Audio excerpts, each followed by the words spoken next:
Introduction. On the table before me there lies a long straight wand of ivory. Cut to the length of a walking stick, it is somewhat more than 2 inches in diameter at the top and it tapers evenly to a blunt point. Smooth-backed ridges, not more than 1/4 of an inch in height, spiral round it counterclockwise, making about 2 turns and a half between one end and the other. As a whole, it is a twisted spear. One can fancy that it has been taken in powerful hands and wrung, as one wrings a wet cloth. Thomas Fuller, having seen another such ivory wand as this, said excellently that to his demise and at some distance it seemed like a taper of wreathed wax. This walking stick has been fitted at the upper end with a gilded silver cap which bears the arms of a certain noble house and a motto in Welsh.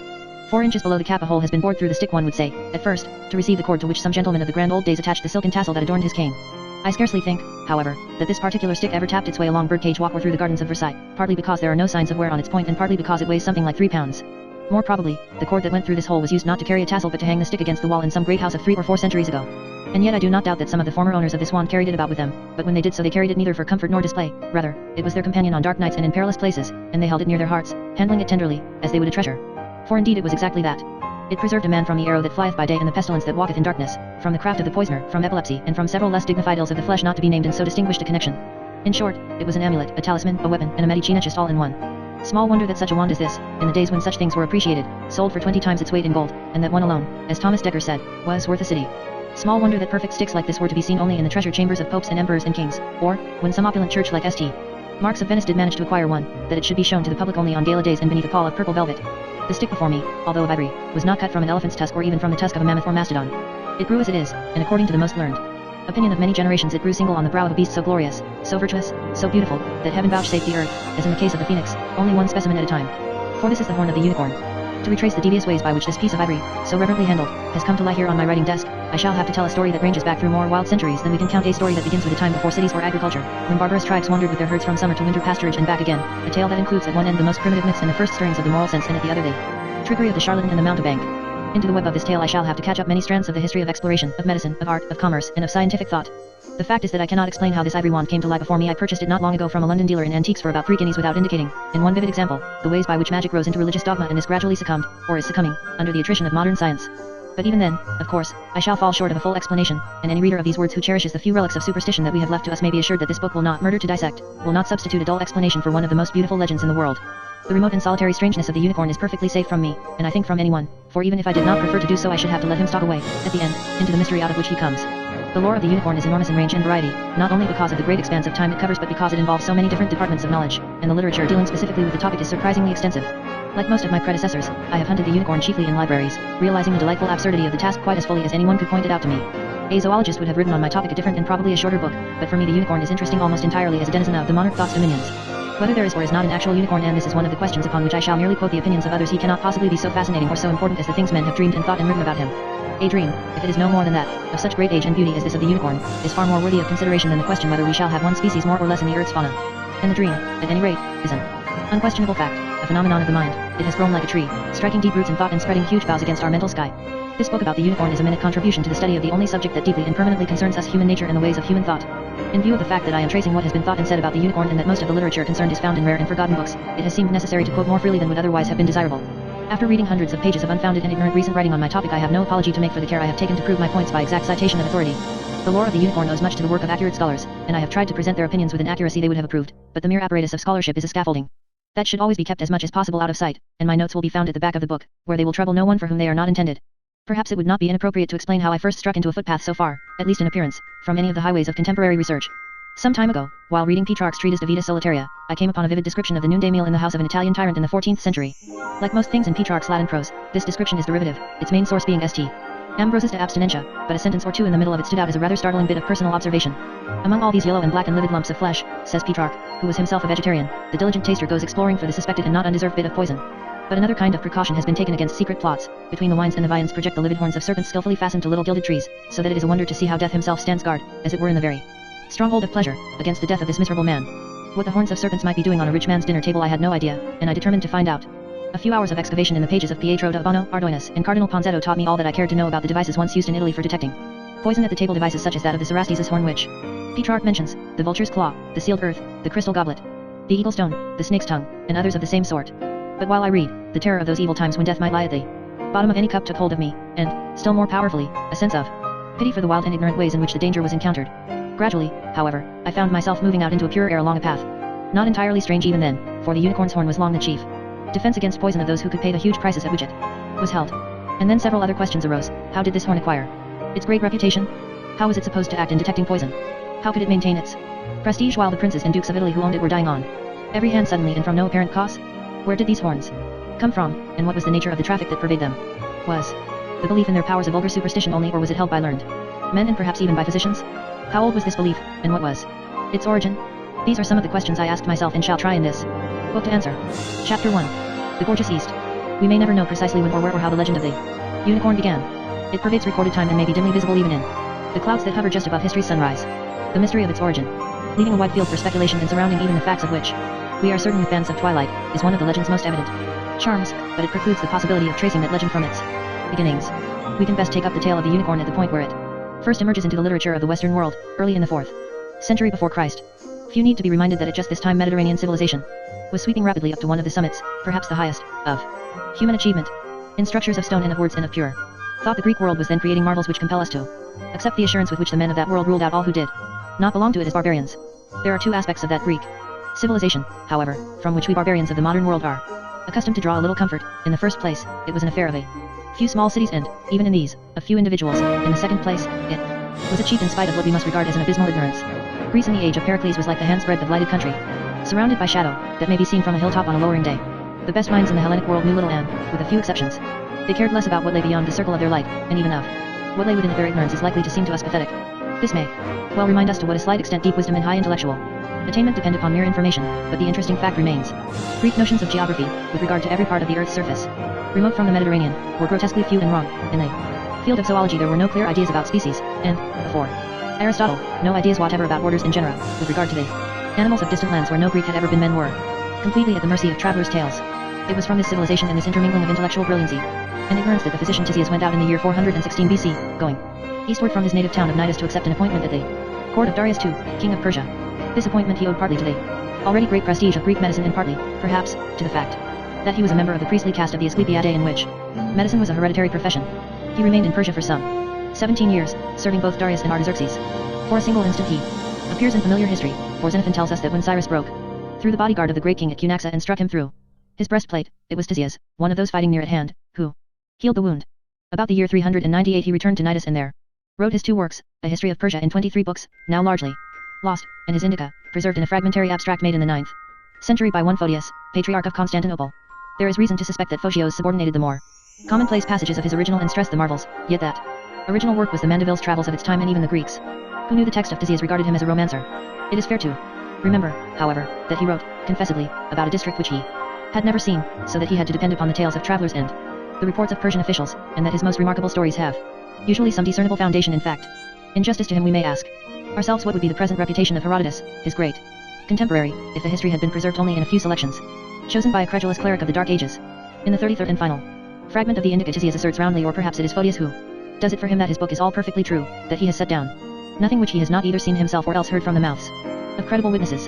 Indeed, says he, many more wonderful things than he has put into his book have been left out simply because he does not wish to be thought a liar. We do well to keep this assurance in mind when we come to consider his 25th fragment, the earliest and one of the most important of European documents relating to the unicorn. There are in India certain wild asses which are as large as horses, and larger. Their bodies are white, their heads dark red, and their eyes dark blue. They have a horn on the forehead which is about 1.5 feet in length. The dust filed from this horn is administered in a potion as a protection against deadly drugs. The base of this horn, for some 2 hands breadth above the brow, is pure white, the upper part is sharp and of a vivid crimson, and the remainder, or middle portion, is black. Those who drink out of these horns, made into drinking vessels, are not subject, they say, to convulsions, or to the holy disease epilepsy. Indeed, they are immune even to poisons.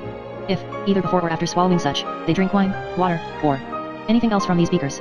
Other asses, both the tame and the wild, and in fact all animals with solid hoofs, are without the ankle bone and have no gall in the liver, but these have both the ankle bone and the gall. This ankle bone, the most beautiful I have ever seen, is like that of an ox in general appearance and in size, but it is as heavy as lead, and its color is that of cinnabar through and through.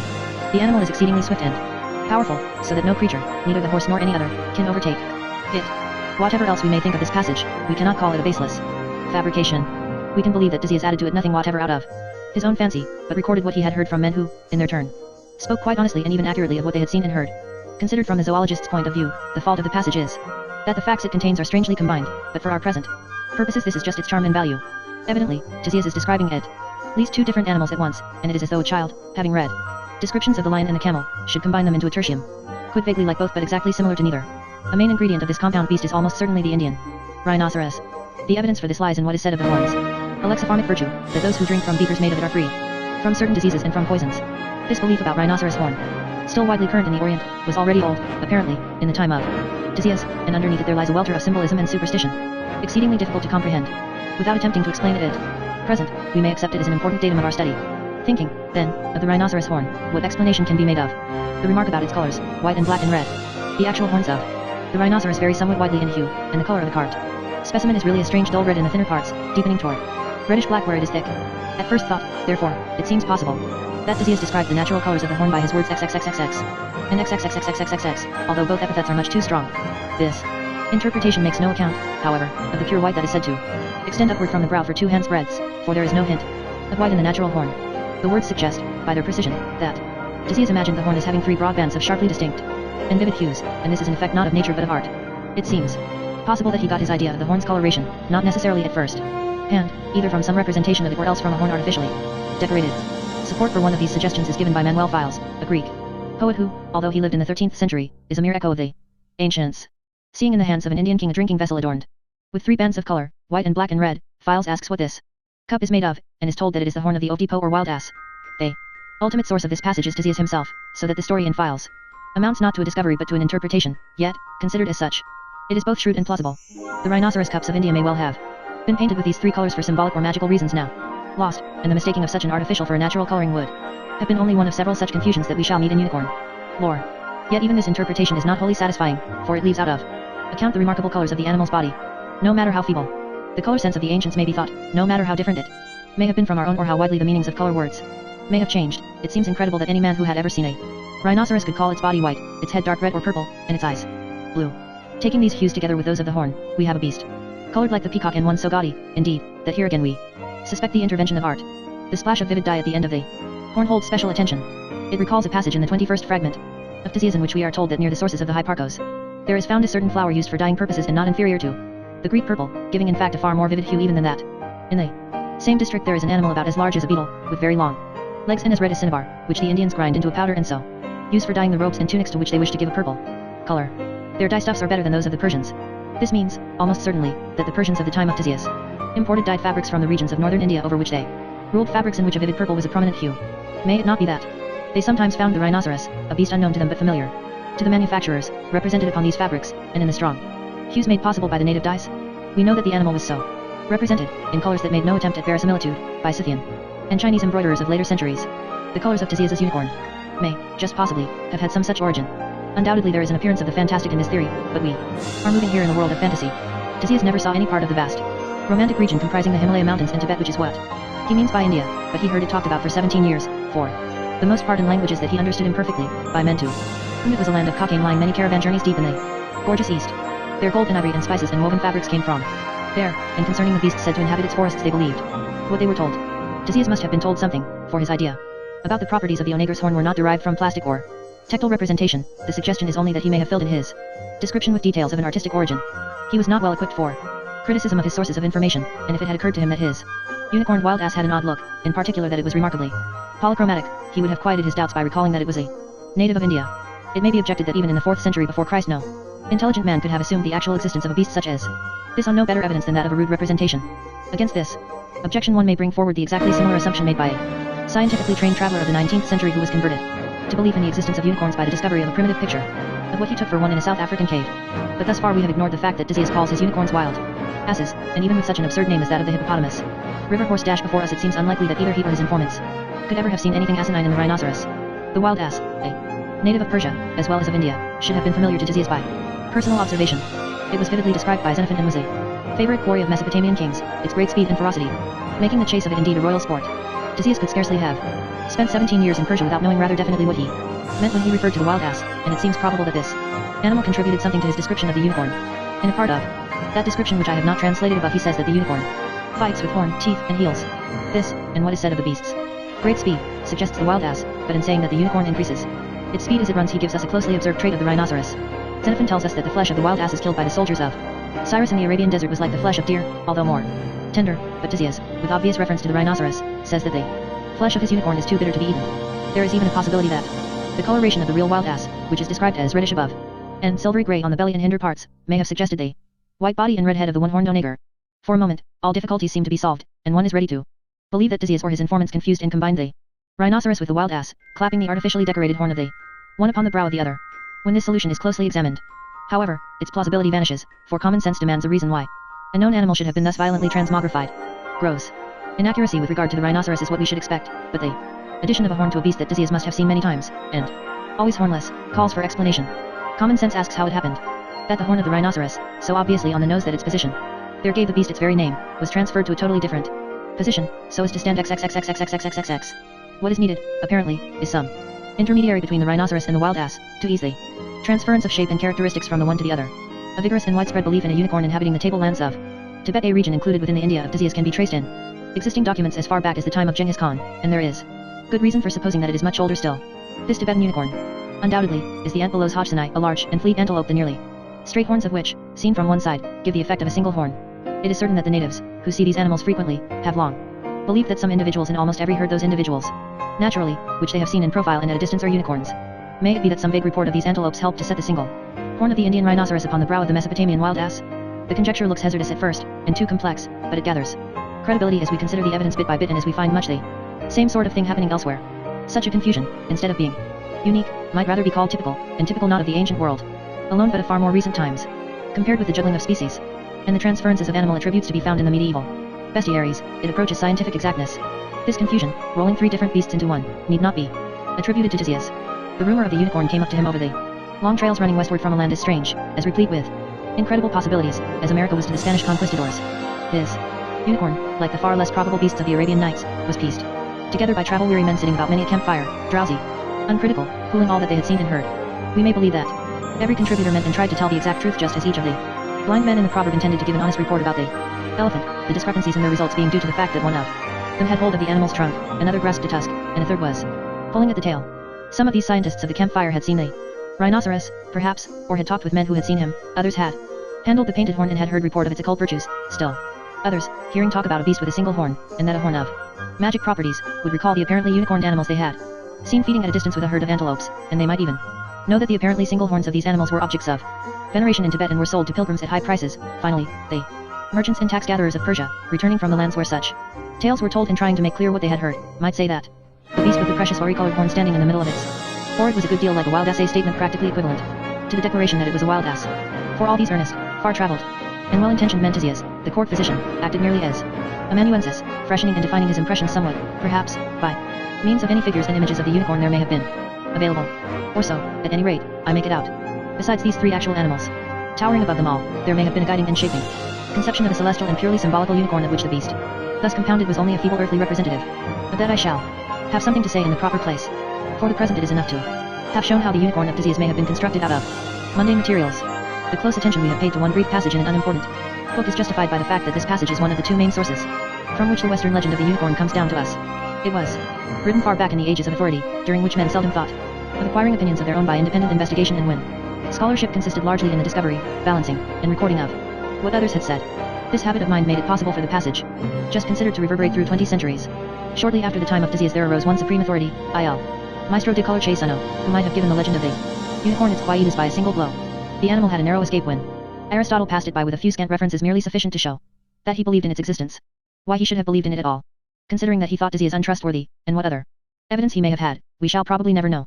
He even makes a slight addition to the unicorn lore handed on by Dizzy, for he says, "We have never seen an animal with a solid hoof and with two horns, and there are only a few that have a solid hoof and one horn, as the Indian ass and the oryx. Of all animals with a solid hoof, the Indian ass alone has a tailless." Aristotle, then, not only believed in the existence of a one-horned Indian ass, but he thought also that the oryx has only one horn and a solid hoof. He was a man whose very errors were to be far more fruitful than most men's correct opinions. Already there are two different species of unicorns for the echoers of authority to describe. The unicorn has no place in the classic literature of Greece and Rome, yet, during the 500 years between Aristotle and Aelian its legend somehow made progress. Aristotle knew of only two unicorns, but Aelian and Pliny between them muster 7, the rhinoceros, the Indian ass, the oryx, the Indian ox, the Indian horse, the bison, and the unicorn proper and par excellence. Aelian's acquaintance with 2 or 3 of these, moreover, is far more extended than that shown by Aristotle or even by Dizzy, but there is no way of discovering how his increments of knowledge came to him. His book about animals, composed in a florid Greek, although he was a Roman and spent his life in Italy, exerted an influence upon later writers on zoology inferior only to that of Aristotle and of Pliny. Every phrase of his 3 considerable passages about the unicorn was conned and reiterated many times during the following 1500 years, and for this reason, they deserve careful attention. In the first of these passages, Elian adds nothing to the statement of Tizias. In the second he says, I have found that wild asses as large as horses are to be seen in India. The body of this animal is white, except on the head, which is red, while the eyes are azure. It has a horn on the brow, about 1 cubit and a half in length, which is white at the base, crimson at the top, and black between. These variegated horns, I learn, are used as drinking cups by the Indians, although not, to be sure, by all of the people. Only the great men use them, after having them ringed about with hoops of gold, exactly as they would put bracelets on some beautiful statue. And it is said that whosoever drinks from this kind of horn is safe from all incurable diseases such as convulsions and the so-called holy disease, and that he cannot be killed by poison. In the rest of the chapter, Elian speaks of the black ankle bone, of the onager's way of fighting with horn and teeth and heels, and of its bitter flesh. The foundation of this passage, obviously, is that of Tizias, but there are significant additions and variations. Ian adds that the beakers are used only by the great men of India and that they are adorned with gold rings. He diverges from Tizias in saying that the horn is about 1.5 cubits in length instead of only 1 cubit, and also in asserting that the astragalus or ankle bone is black. Tizias, who affirms that he has seen this ankle bone, declares that it is red like cinnabar. Shall we infer that Elian had some source of information about unicorns other than the book of the court physician? He might well have increased the length of the horn without authority, as several others were to do after him, but his remark about the gold rings and about the use of the cups by great men alone is hardly of the sort that even a naturally inaccurate man like Ian evolves from his own mind. His disagreement with Tizias about the color of the ankle bone raises a curious problem. Tizias gives us the impression that this bone was important by saying in the first place, quite wrongly, that among solid-hoofed animals only the wild ass has it, and secondly that the unicorn onager is hunted in India for the horn and the ankle bone only. What could have given it this importance? Possibly the use of it is a charm or talisman. For we know that every part of the body of the rhinoceros was thought to have magical virtues, and it may be that the specimen seen by Tizias had been painted or dyed so as to make it both an ornament and an amulet. A common use of these ankle bones in the ancient world, however, was for the making of dice, as one is reminded by the Latin word talus, which means both an astragalus and a die. There is a bare possibility that Ian was thinking of the black dice of Italy. The third passage in Elian about the unicorn is the most important. They say, he writes, that there are mountains in the interior regions of India, which are inaccessible to men and therefore full of wild beasts. Among these is the unicorn, which they call the cartizan. This animal is as large as a full-grown horse, and it has a mane, tawny hair, feet like those of the elephant, and the tail of a goat. It is exceedingly swift of foot. Between its brows there stands a single black horn, not smooth but with certain natural rings, and tapering to a very sharp point. Of all animals, this one has the most dissonant voice. With beasts of other species that approach it, the cartizan is gentle, but it fights with those of its own kind, and not only do the males fight naturally among themselves, but they contend even against the females and push the contest to the death. The animal has great strength of body, and it is armed besides with an unconquerable horn. It seeks out the most deserted places and wanders there alone. In the season of rut it grows gentle towards the chosen female and they pasture side by side, but when this time is over he becomes wild again and wanders alone. They say that the young ones are sometimes taken to the king to be exhibited in contests on days of festival, because of their strength, but no one remembers the capture of a single specimen of mature age. In this passage we part company with Tizias. Elian is here describing the rhinoceros and getting much closer to the real animal than Tizias did, even giving it a name, cartizan, which is apparently connected with the Sanskrit Kardayan, lord of the desert. His account is correct with regard to the beast's habitat, size, feet, tail, voice, strength, and solitary habits. Although he is wrong in what he says of its mane, its tawny hair, its pugnacity, and its great swiftness, these errors are of little importance. However, in comparison with his assertion that the horn stands between the brows, this horn is black, and it is not smooth but has certain natural rings. It is about 1.5 cubits, that is to say about 27 inches, in length. Almost certainly, this is the horn of an antelope. The suggestion made above that the Tizian unicorn owes something to the antelope is corroborated by Elian's independent and unconscious recourse to the same animal. The most influential of Elian's remarks about the unicorn were those concerning its indomitability, its solitude, its habit of fighting with others of its own species except with females during the season of rut, and the custom of taking such specimens as were captured when young to the king, who exhibited them on public holidays. By this last touch one is inevitably reminded again of the rhinoceros, which Elian, as a Roman of the 3rd century AD, must have seen frequently at the circus. He had not the slightest suspicion, however, that his cartizan of India and the well-known rhinoceros were identical. They, one, as he tells us here, has a horn between the eyebrows. In 1740, he discusses the other briefly, saying that it would be ridiculous for him to describe its appearance, because it is familiar to all Greeks and Romans, but he does say that it has a horn on its nose. Thus we see that he describes the rhinoceros rather accurately in most respects, without knowing that he is doing so, and that in another place he refuses to describe the rhinoceros because it is too familiar. The strange confusion had strange results, lasting on into the 19th century. One of the more amusing phases of it is the fact that when Ian is speaking of the wild ass he makes much of the magical properties of its horn, but when he comes to speak of the cartizan, or rhinoceros, to which alone those properties were originally attributed, he has not a word to say of them. Among the several passages in which the elder Pliny mentions unicorn animals, the only one of present importance is that in which he says, the Orson Indians hunt an exceedingly wild beast called the monoceros, which has a stag's head, elephant's feet, and a boar's tail, the rest of its body being like that of a horse. It makes a deep blowing noise, and one black horn 2 cubits long projects from the middle of its forehead. This animal, they say, cannot be taken alive. Here, one observes, is a sober account written by a serious-minded man. We may be sure that Pliny had read stories of the horn's prophylactic powers because Pliny read everything, but he does not speak of them, contenting himself with adding another half cubit to the horn's length and then passing on to other matters. His brief reference to the unicorn is important chiefly because for more than 1,000 years his beliefs about animals were the beliefs of almost every reader of Latin in Europe. If he had enlarged, like his Greek authorities, upon the horn's medical values, the Western legend of the unicorn, with a full millennium added for the development of its more interesting elements, would have attained an even richer and stranger complexity than it did. Pliny might have transplanted the fascinating Oriental idea of the horn's prophylactic virtues into the hotbeds of Western folklore and magic, where it would have flourished mightily, but, having to do without his assistance, that idea came into the popular legend of the West only a few centuries before the awakening science of Europe was ready to cope with it. The docility with which later writers accepted the opinions of Pliny was shown almost at once by Julius Solanus, whose description of the unicorn has a sonority that makes it worthy of direct quotation: atrocissimum est monoceros, monstrum nugitur horrendo, equino corpori, elephanti pedibus. Caudus uia, sepit cervino, cornu media front protenditur splendor. Mirifico ad longitudinem pedum quaetuor, editamen, ut quid impetat. Facile ixu egis perforter. Vivis non venit in hominum potestatum, et. Int irimi quidem potest, capi non potest. Whatever rhetoric can do to make the unicorn impressive, Solanus has done. In this passage not even Arthur Golding can improve upon his original, for he translates, but the cruelest is the unicorn, a monster that belloweth horribly, bodied like a horse, footed like an elephant, tailed like a swine, and headed like a staggy. His home sticketh out of the midst of his forehead, of a wonderful brightness. About 4 foot long, so sharp, that whatsoever he pusheth it, he streaketh it through easily. He is never caught alive, killed he may be, but taken he cannot be. We observe, to be sure, that Solanus has added another foot to the length of the horn, and that he calls the Monoceros a monster dash an epithet vehemently exclaimed against by the pious of later ages, who considered it both sacrilegious and bad zoology to call any beast monstrous that was mentioned in the Bible. Otherwise, there is nothing new in Solanus, and nothing not to be found in Pliny except the vivid touch of color on the horn, which, as we have seen, may come from the indelible dyes of Upper India. One really learned and thoughtful man of the ancient world seems to have been confronted with the rhinoceros and with the Indian superstition concerning it at the same time. This was the enigmatic seer, traveler, and rhetorician Apollonius of Tyana, whose life and sayings, as they have come down to us, form the strangest tissue of idle nonsense and lofty wisdom.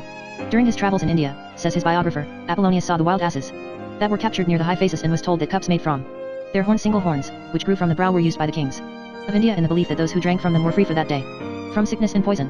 When Demas, one of the philosopher's companions, asked what he thought of this story, he said, "I should have believed it if I had found that the kings of this country were immortal." These words the man who has usually been regarded as a mystagogue and a liar, partly because of the attacks of his Christian enemies, takes high rank among the commentators upon the unicorn. He is the first man of whom it is asserted he does not make the assertion himself that he actually saw the unicorn, but even this was not sufficient to induce a perfect faith. Only 2 further references to the unicorn in ancient literature are worthy of attention. In his long poem on the art of hunting, Oppian speaks of certain Aeonian, Boeotian, oxen as having solid hoofs and one heavy horn protruding from the middle of the brow. Of these we can only say that if they really did inhabit Boeotia in his time, it is strange that we hear nothing of them from Aristotle or Pausanias or even Plutarch, who would scarcely have left such remarkable denizens of his district unheralded. We suspect that Oppian heard about the habitat and even the species of these bulls when we read that their horns are colored white and black and red, for we seem to remember having heard of this coloration elsewhere. The other reference occurs in the writings of a man often regarded as the greatest figure of the ancient world. Julius Caesar tells us that in his time there was to be found in the Hercynian forest, where wonders have always abounded, a huge beast with the form of a stag, from the middle of whose brow and between the ears there stood forth one horn, longer and straighter than the horns known to the Romans. The words are impressive by their precision and directness, and they convince us at least of this, that one of the keenest minds recorded in history believed in the unicorn. And yet it is clear that the unicorn legend did not really flourish in the ancient Western world. It lived merely from book to book, a literary life, taking no hold and showing no vitality in the popular imagination. It found no place in creative literature or in plastic art, religious symbolism and mythology knew nothing of it. If it ever appeared in the ancient folklore of the Mediterranean, it seems to have left no trace. Galen, Hippocrates, Dioscorides even, never mention the prophylactic and therapeutic values of the horn. 1,000 such merely literary references as those we have considered, most of them borrowed and reflecting a belief which had vitality only in a distant land, would never, unless by lucky chance, have given the unicorn an important position in true legend. To gain such standing, together with the complexity and strangeness and human significance that would accrue, it had to be brought closer home to the erring, dreamful, devoted hearts of men than the books of the most learned zoologists and the most honey-tongued rhetoricians could ever bring it. The legend had to be helped out of the library into the world. Such assistance was close at hand. Chapter 2. The Holy Hunt. In the King James Version of the Bible there are 7 clear references to the unicorn, all of which occur in the Old Testament. The animal is mentioned twice in the Pentateuch, once in Job, once in Isaiah, and 3 times in the Psalms. These passages read as follows: God brought them out of Egypt, he hath as it were the strength of the unicorn. Numbers. XXIII. His glory is like the firstling of his bullock, and his horns are like the horns of unicorns. With them he shall push the people together to the ends of the earth. Deuteronomy.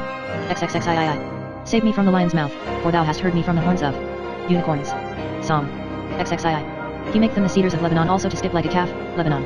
And Syrian like a young unicorn. Psalm. XXIX6. But my horn shalt thou exalt like the horn of the unicorn, I shall be anointed with fresh oil. Psalm. Ski 10. And the unicorns shall come down with them, and the bullocks with their bulls, and their land shall be soaked with blood, and their dust made fat with fatness. Isaiah. XXXIV 7. Will the unicorn be willing to serve thee, or abide in thy crib? Canst thou bind the unicorn with his band in the furrow? Or will he harrow the valleys after thee? Wilt thou trust him because his strength is great? Or wilt thou leave thy labor to him? Wilt thou believe him, that he will bring home thy seed, and gather it into thy barn? Job. XXXIX 9-12. One thing is evident in these passages, they refer to some actual animal of which the several writers had vivid if not clear impressions. Although they allusions were made at widely different times, the characterization is consistent, bringing before us a beast remarkable for strength, ferocity, wildness, and unconquerable spirit. Nothing suggests that it was supernatural, a creature of fancy, for it is linked with the lion, the bullock, and the calf, yet it was mysterious enough to inspire a sense of awe, and powerful enough to provide a vigorous metaphor. Much patient toil has been expended in the effort to identify the biblical unicorn. At the outset of such an inquiry one finds that we owe the word unicorn in the King James Version 2 to the XXXXX everywhere used by the Septuagint to translate the Hebrew Reem, a bit of translation, interesting in itself, which had enduring results. So far as the Western development of the unicorn legend is concerned, this translation is like the main jewel of a watch, holding the intricate structure together. One does not like to see it set down, therefore, as a mere blunder, and when we think of the problem, with only such light as the 70 had we are inclined to call it a minor stroke of genius. They did not know what animal the Hebrew seers and poets had in mind when speaking of the Reem, but they found that it was characterized as fleet, fierce, indomitable, and especially distinguished by the armor of its brow. Dim recollections were awakened by these traits, and so the 70 called the one unknown animal by the name of another. Even from our point of vantage it seems doubtful whether they could have found a closer equivalent for a beast which had been mysterious and awful to the Hebrews than this monoceros or unicorn which was to themselves still strange, remote, and conjectural. Apart from such appropriateness, we discover another value of a different kind in this translation. For the greater part of their course, and until the scholarship of the late Renaissance brought them together, what may be called the Hellenic and the Hebraic branches of the unicorn legend ran separately, with a cleanness of division that would have satisfied Matthew Arnold himself. This one word XXXXXXX, however, with its already accumulated overtones, was a connecting channel between the two, more important in fact than in appearance.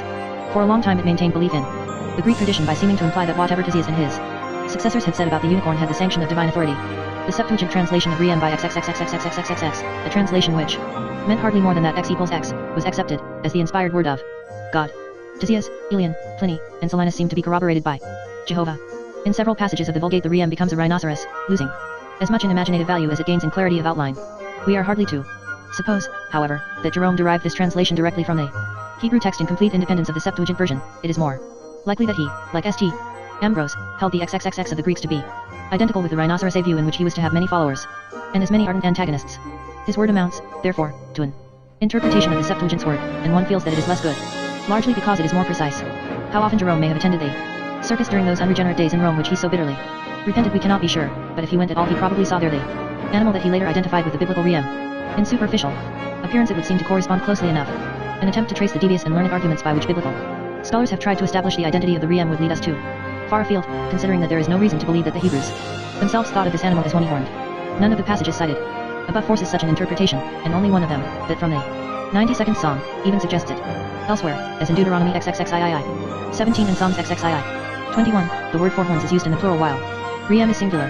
Clearly, therefore, this deep and dark little pocket of erudition need not be explored at present, and we may be content with seeing what has been brought out of it. After the general abandonment of belief in the unicorn during the 18th century there was a return to Jerome's view that the Reem was the rhinoceros, but as this animal became better known it was felt that he was not fierce and swift enough, and there was doubt whether the Hebrews were likely to have known him. Another view attributed the whole belief in the Reem to the bas-reliefs of huge mythological beasts seen by the Jews in Egypt and Mesopotamia.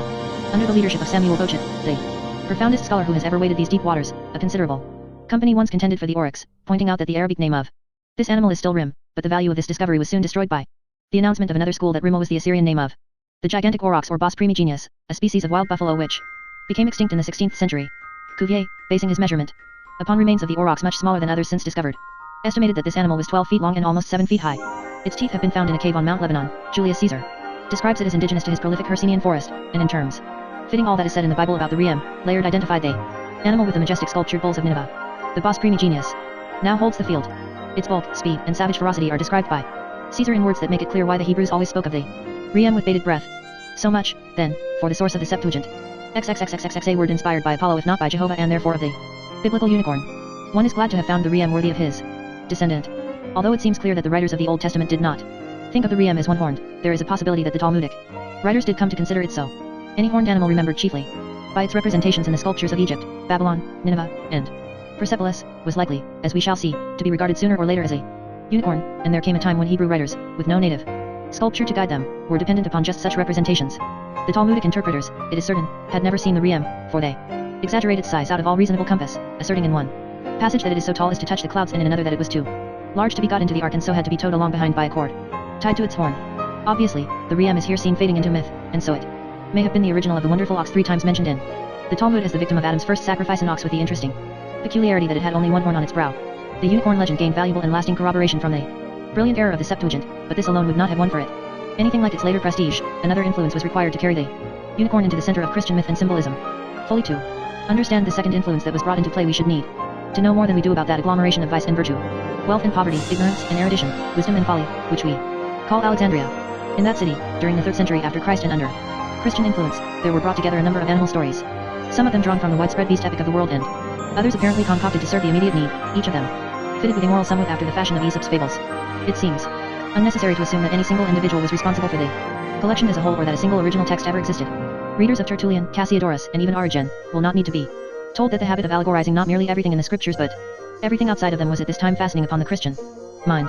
The world of nature, seldom valued for its own sake by the typical Christian, was more and more regarded as a mere storehouse of edifying metaphors. What we should call facts were felt to be of little worth in comparison with the moral truths that alleged facts could be supposed to signify, and it was considered that God had created the lower animals, particularly those that seemed to have no other use, solely for the moral and spiritual instruction of mankind. Very little of Aristotle's objective spirit and method was carried over into the Christian thought centering at Alexandria, disabled as that was from the start by a pure moral hunting and phrase-making, by the determination to make facts bend to the uses of edification, and to see, almost literally, books in the running brooks, sermons in stones, and good, or, what was considered the same thing, moral significance in everything. These were some of the conditions surrounding the haphazard selection, fabrication, and welding together of the stories composing the Christian beast epic. In the primitive forms of that body of fable, apparently, each article began with a quotation from scripture followed by the formula, but the physiologist, i.e. the naturalist, says, and then came a description of the major traits, real or fancy, of some animal, capped by the moral deduction, the lesson to be learned therefrom. Later copyists seem to have separated the animal descriptions and the morals from the texts they were intended to illustrate, so that each article began with the words, the physiologist says. Thus the whole collection, naturally regarded as the work of one author called physiologus, came to be called by that supposed author's name. In later centuries it was called, in Europe, the bestiary. What sort of thing we may expect from this treasury of animal lore is indicated by its account of the ant lion. Physiologus says that the ant lion's father has the shape of a lion and his mother that of an ant. His father feeds on flesh and his mother on herbs. These two bring forth the ant lion, which is a mixture of both, for his forepart is that of a lion and his hind part that of an ant. Being thus composed, he can eat neither flesh like his father nor herbs like his mother, and so he starves to death. Official Christianity did what it could to repudiate this collection, for a synod of Pope Gelasius in 496 condemned it as the work of heretics, although it had been falsely ascribed to Saint Ambrose. In spite of this and other attacks, it remained familiar and influential throughout Christendom for over 1,000 years, and there are extant texts in Greek, Arabic, Syriac, Latin, Armenian, Old High German, Icelandic, Old French, Provençal, Ethiopic, Italian, and Anglo-Saxon. It was chiefly by means of these bestiaries that the popular as distinguished from the learned tradition of the unicorn was disseminated. Not Disease and not Ilion but this grist of old wives' tales fathered upon an imaginary physiologus was responsible for scattering the image of the unicorn throughout Europe, making him familiar where books were never read, contorting his shapely limbs on corbels and cornices and miserere seats, depicting him in stained glass and on tapestry, lifting him finally to the British royal coat of arms. Existing texts of the Physiolaus vary considerably in minor details, but this is the substance of what they have to relate about the unicorn. He is a small animal, like a kid, but surprisingly fierce for his size, with one very sharp horn on his head, and no hunter is able to catch him by force. Yet there is a trick by which he is taken. Men lead a virgin to the place where he most resorts, and leave her there alone. As soon as he sees this virgin he runs and lays his head in her lap. She fondles him and he falls asleep. The hunters then approach and capture him and lead him to the palace of the king. One may have known this story for years and may have seen it represented 100 times in Christian art, yet if he has any gift for stubborn wonder he will be surprised at each return by its strangeness, and curious to know by what queer twist of thought or accident of transmission it has taken on its present form. For this tale, absurd though it may be, is not childishly and feebly absurd like that of the ant-lion. There is a suggestion of age about it and a hint of symbolism not wholly due to the fact that it has served for centuries as a Christian symbol. What affinity did the makers of the tale imagine between the unicorn and the virgin? Why should this animal be thought worth so elaborate a ruse? Why is he led to the palace of the king? These questions have puzzled a good many acute and learned minds, and they have never been answered. But these questions arise out of the Physiologus story by itself, without reference to the fact that another unicorn legend was already current in the Mediterranean world. The moment we recall that fact, another set of questions comes into view. What strands of connection can be discerned between the two legends? Instead of the proud beast of Tizias and Ilion, fierce, shaped like an ass or horse, solid-hoofed, dangerous, indomitable, we have here an animal so small that it is likened to a kid, with a divided hoof, and appeared as seen in later Christian art, and chiefly characterized by a propensity to fall asleep in virgins' laps. The only discernible likenesses are That in both legends the animal is said to be fierce and not to be taken by the ordinary arts of the hunter, and that the quarry in both belongs to the king, but these similarities are so slight as to seem hardly worth mentioning. Apparently we must conclude that the unicorn legend has had two independent origins, or, in stronger terms, that there are two legends of the unicorn, one of which we may call the Dizian and the other that of Physiologus.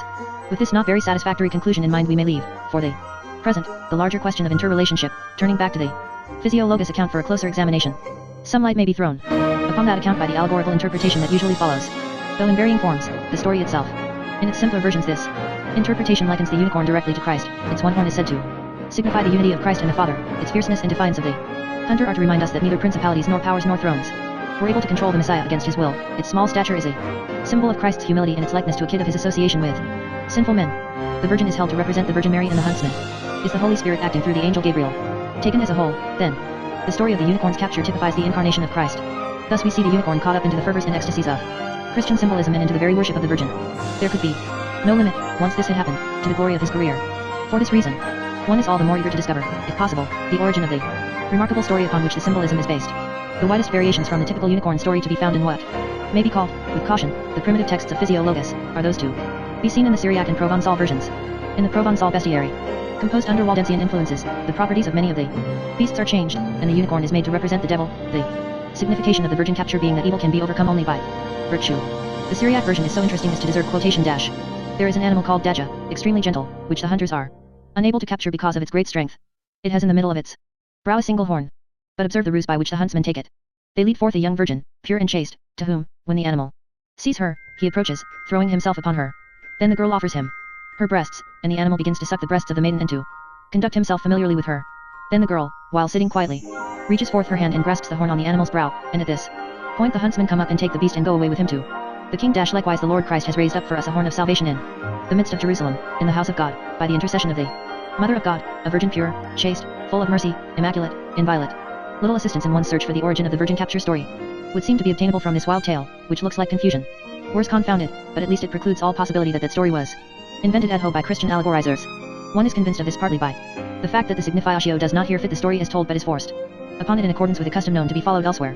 More conclusive is the emphasis upon sexual attraction as the source of the power exercised by the virgin over the unicorn. If the virgin capture story had been deliberately composed as a symbol of Christ's incarnation, such a supposition implying, of course, that the virgin was always and from the start understood to represent the Virgin Mary, it would scarcely have been corrupted by Christians in just this way. In this version the Christian interpretation is forced upon a tale not fully prepared to receive it. Old and incongruous elements, or so one might say if disposed to beg the question, have not been deleted here as they have in the other versions. The Syriac version seems to represent an idea about the right method of capturing unicorns which is older than Physiologus. It suggests a possibility that the origin of the virgin capture story, if it can be found, will turn out to be non-Christian and will rest more heavily, or at least more obviously, upon sexual attraction than the Christianized form of the story usually does. This element was not entirely ignored in later Christian writing about the unicorn. Hildegard of Bingen and Thomas of Cantabra, among others, enlarge upon the animal's skill in detecting a virgin at sight, and in some stories we are told that when the huntress is not really a virgin she is killed by the beast, a fairly obvious intrusion of the virginity test theme. Furthermore, it was held by some that the hunt was more likely to succeed if the virgin was naked, and several insist that she must be beautiful. Alanus de Insulis, who flourished at the end of the 12th century, gives a curious explanation of the story in which the sexual interpretation is made in terms of medieval science. He concludes that the virgin's power is due to a radical difference in humors, the Calidus miniatura of the unicorn being drawn irresistibly to its opposite, the femina frigida et humida. The unicorn, he says, has an excess of fervent spirits or humors which dilate his heart, and when he comes into the pure moist air surrounding the virgin he feels such relief and is so delighted by that feminine atmosphere that he lies down in her lap. In several early versions, moreover, and notably in the Ethiopic bestiary, the virgin is not wholly passive but adds certain calculated blandishments to the natural attraction of her charms. The connotations of the virgin capture story are in fact definitely erotic, and the Christian interpretation put upon it does not harmonize with the tale exactly but seems to wrench it out of its natural course of development. In saying that the interpretation does not harmonize, I refer to the difficulty of imagining the Virgin Mary as lending herself to a deliberate deception of her Son, the omniscient God. In saying that the story seems to have been wrenched out of its natural course, I am thinking of what would probably have been done with it elsewhere.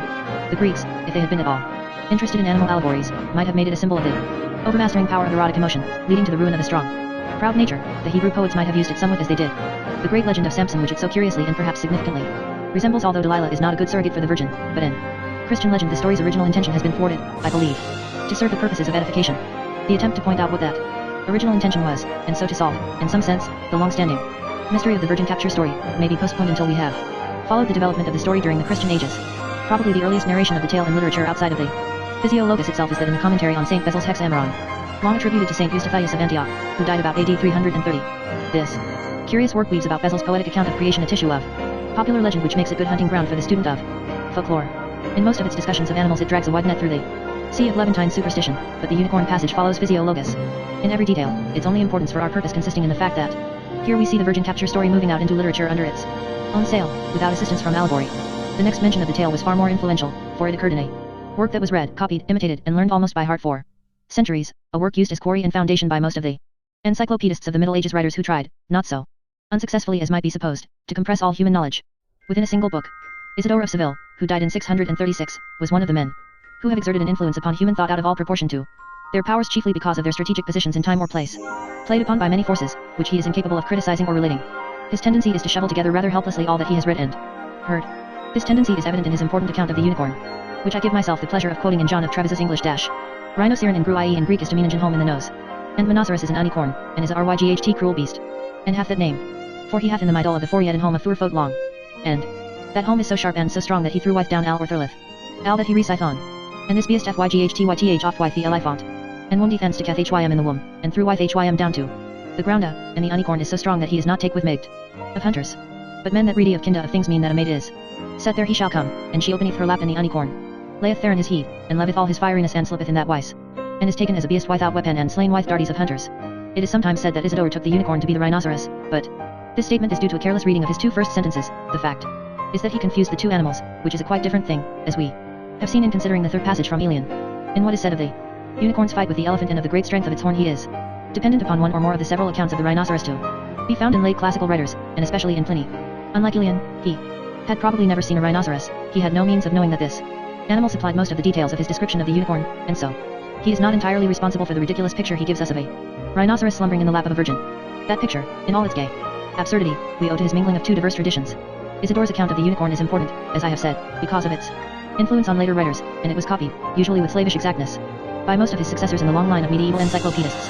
His passage, indeed, may almost be said to have established a 3rd tradition in which what I have called the Hellenic and Hebraic branches come together. One not confined to the learned like that emanating from Tisias, nor yet to the ignorant like that of Physiologus, but familiar to the many persons, mostly monks, who could read Latin but had little power of discrimination in what they read. A few of the encyclopedists, such as Vincent of Beauvais, showed greater independence, but in general it may be said that Isidore determined middle-class opinion about the unicorn, giving the animal an authenticity it could not have won from Physiologus, and a vogue it would not have gained from Tisias, Aelian, or even Pliny. Intimately associated by the bestiaries with the central mystery of the Christian faith, and corroborated by a document which even the semi-learned regarded as authoritative, the unicorn was at length firmly fixed in the popular imagination of Europe. The fact that no one ever saw a unicorn did not disturb belief in the slightest degree. No one in medieval Europe ever saw a lion or an elephant or a panther, yet these beasts were accepted without question upon evidence, in no way better or worse than that which vouched for the unicorn. The stories everywhere told and believed about these 3 actual animals were not at all less marvelous than those that recommended the unicorn to popular attention. All were upon exactly the same footing so far as credibility was concerned, and side by side with them stood the griffin, the dragon, the amphisboena, a snake with a head at either end, the basilisk, the salamander that lives in fire, and a score of other beasts similarly spawned in the fertile fancy of man and swept together out of all past time. By virtue of his beauty and beneficence, but chiefly because he had the holiest associations, the unicorn was probably the most important of these, yet he was only primus inter pares. He was not regarded as in any sense or degree a mythical, legendary, or supernatural animal any more than the horse or cat or cow, the hydra or kraken or werewolf was so regarded. Neither was he thought of as a symbol in any degree in which any other animal might not be symbolic. The peculiarity or weakness, call it which one will, which made him so susceptible to the wiles of virgins was merely his property or natura, his idiosyncrasy, exactly analogous to the property attributed by medieval science to every other creature. And yet it is probably true that the unicorn attracted more attention during the Middle Ages than any other single beast except the ass. He is the only imaginary animal of Physiologus that passed over into the Renaissance, and the most important figure in those menageries of the fancy, gathered, for the most part out of Physiologus, that began to swarm in the cathedrals of Europe during the 13th century. From the time of Isidore to the present day he has been more significant to the imagination, and more prominent therefore in literature and art, than any other beast that man has made more or less in his own image. Anything like a full presentation of the literature devoted to the virgin capture story would involve an intolerable amount of repetition, for all this writing was done when it was still sound doctrine that whoso shall tell a tale after a man, he moot rehearse, as New York as ever he can. Everish a word. To take a few examples, the versified bestiary of Philippe de Thon tells the tale rather feebly in perfect accord with Isidore and develops the allegory at considerable length, that of William, Clerk of Normandy, carries the significatio to great length and complexity, and Richard de Fournival in his best chair d'Amour manages to inject some novelty into the theme by using it as a symbol of the courtly instead of the celestial love, an audacious thing to have attempted in the middle of the 13th century. Richard's poem is a protracted wooing in terms of animal symbolisms, and the lady, quite as learned in the lore of beasts as the lover himself, replies in kind. A lover says in the unicorn passage, I have been drawn to you by your sweet odor alone, as the unicorn falls asleep under the influence of a maiden's fragrance. For this is the nature of the unicorn, that no other beast is so hard to capture, and he has one horn on his nose which no armor can withstand, so that no one dares to go forth against him except a virgin girl. And as soon as he is made aware of her presence by the scent of her, he kneels humbly before her and humiliates himself as though to signify that he would serve her. Therefore wise huntsmen who know his nature set a virgin in his way. He falls asleep in her lap, and while he sleeps the hunters, who would not dare to approach him when awake, come up and kill him. Even so his love dealt cruelly with me, for I have been the proudest man alive with regard to love, and I have thought never to see the woman whom I should care to possess. But love, the skillful huntsman, has set in my path a maiden in the odor of whose sweetness I have fallen asleep, and I die the death to which I was doomed. In this charming passage one sees that Isidore's confusion of the rhinoceros and the unicorn has done its work. The horn of Richard de Furnival's unicorn is en la narine. Rudolf von Ems places the horn on the brow. Amitten der Sternen sin. Hat ein Hornret als ein Glas. Vire fuse lank, als ich easy loss. But in other details he depicts the rhinoceros. Thus it happens again and again, as though by a fatality, that the unicorn slips back, as it were, into the rhinoceros, and even the virgin capture story, violently incongruous as it is with that huge and ugly beast, is often involved in the confusion. It was not that these writers thought the two animals identical, for most of them were almost passionately convinced that the two were different, but no sooner have they finished insisting upon the differences than they describe the one in terms that apply only to the other. Thus the nose-horned beast of India, lumpish and gross and mud-wallowing, looms always just behind the delicate unicorn, related to it as fact to dream, as actuality to the ideal, as Sancho Panza to Don Quixote. Rudolf von Ems makes as clear a statement as any one of the belief that the ruse of the hunters can succeed only when the girl chosen for the decoy is really a virgin. If she is not, the unicorn shows great anger and runs her through with his horn to punish her deceit. A similar power of distinguishing at sight between the true and the pretended virgin is attributed in folklore to several other animals such as the stag and elephant and lion, and among the many virginity tests, all supposed to be unerring, one of the simplest was that of setting the woman in the way of one of these beasts. If she was killed, then she deserved her death. If she lived, overcoming the animal's natural ferocity, it could be only through chastity's magic power. Such ideas, so pervasive and enduring as to have had echoes even in Milton's Comus, were widely current during the centuries when the virgin capture story was growing, and it would have been strange if they had not found expression there, but one cannot believe that they had a shaping, not to say an originating, influence upon that story.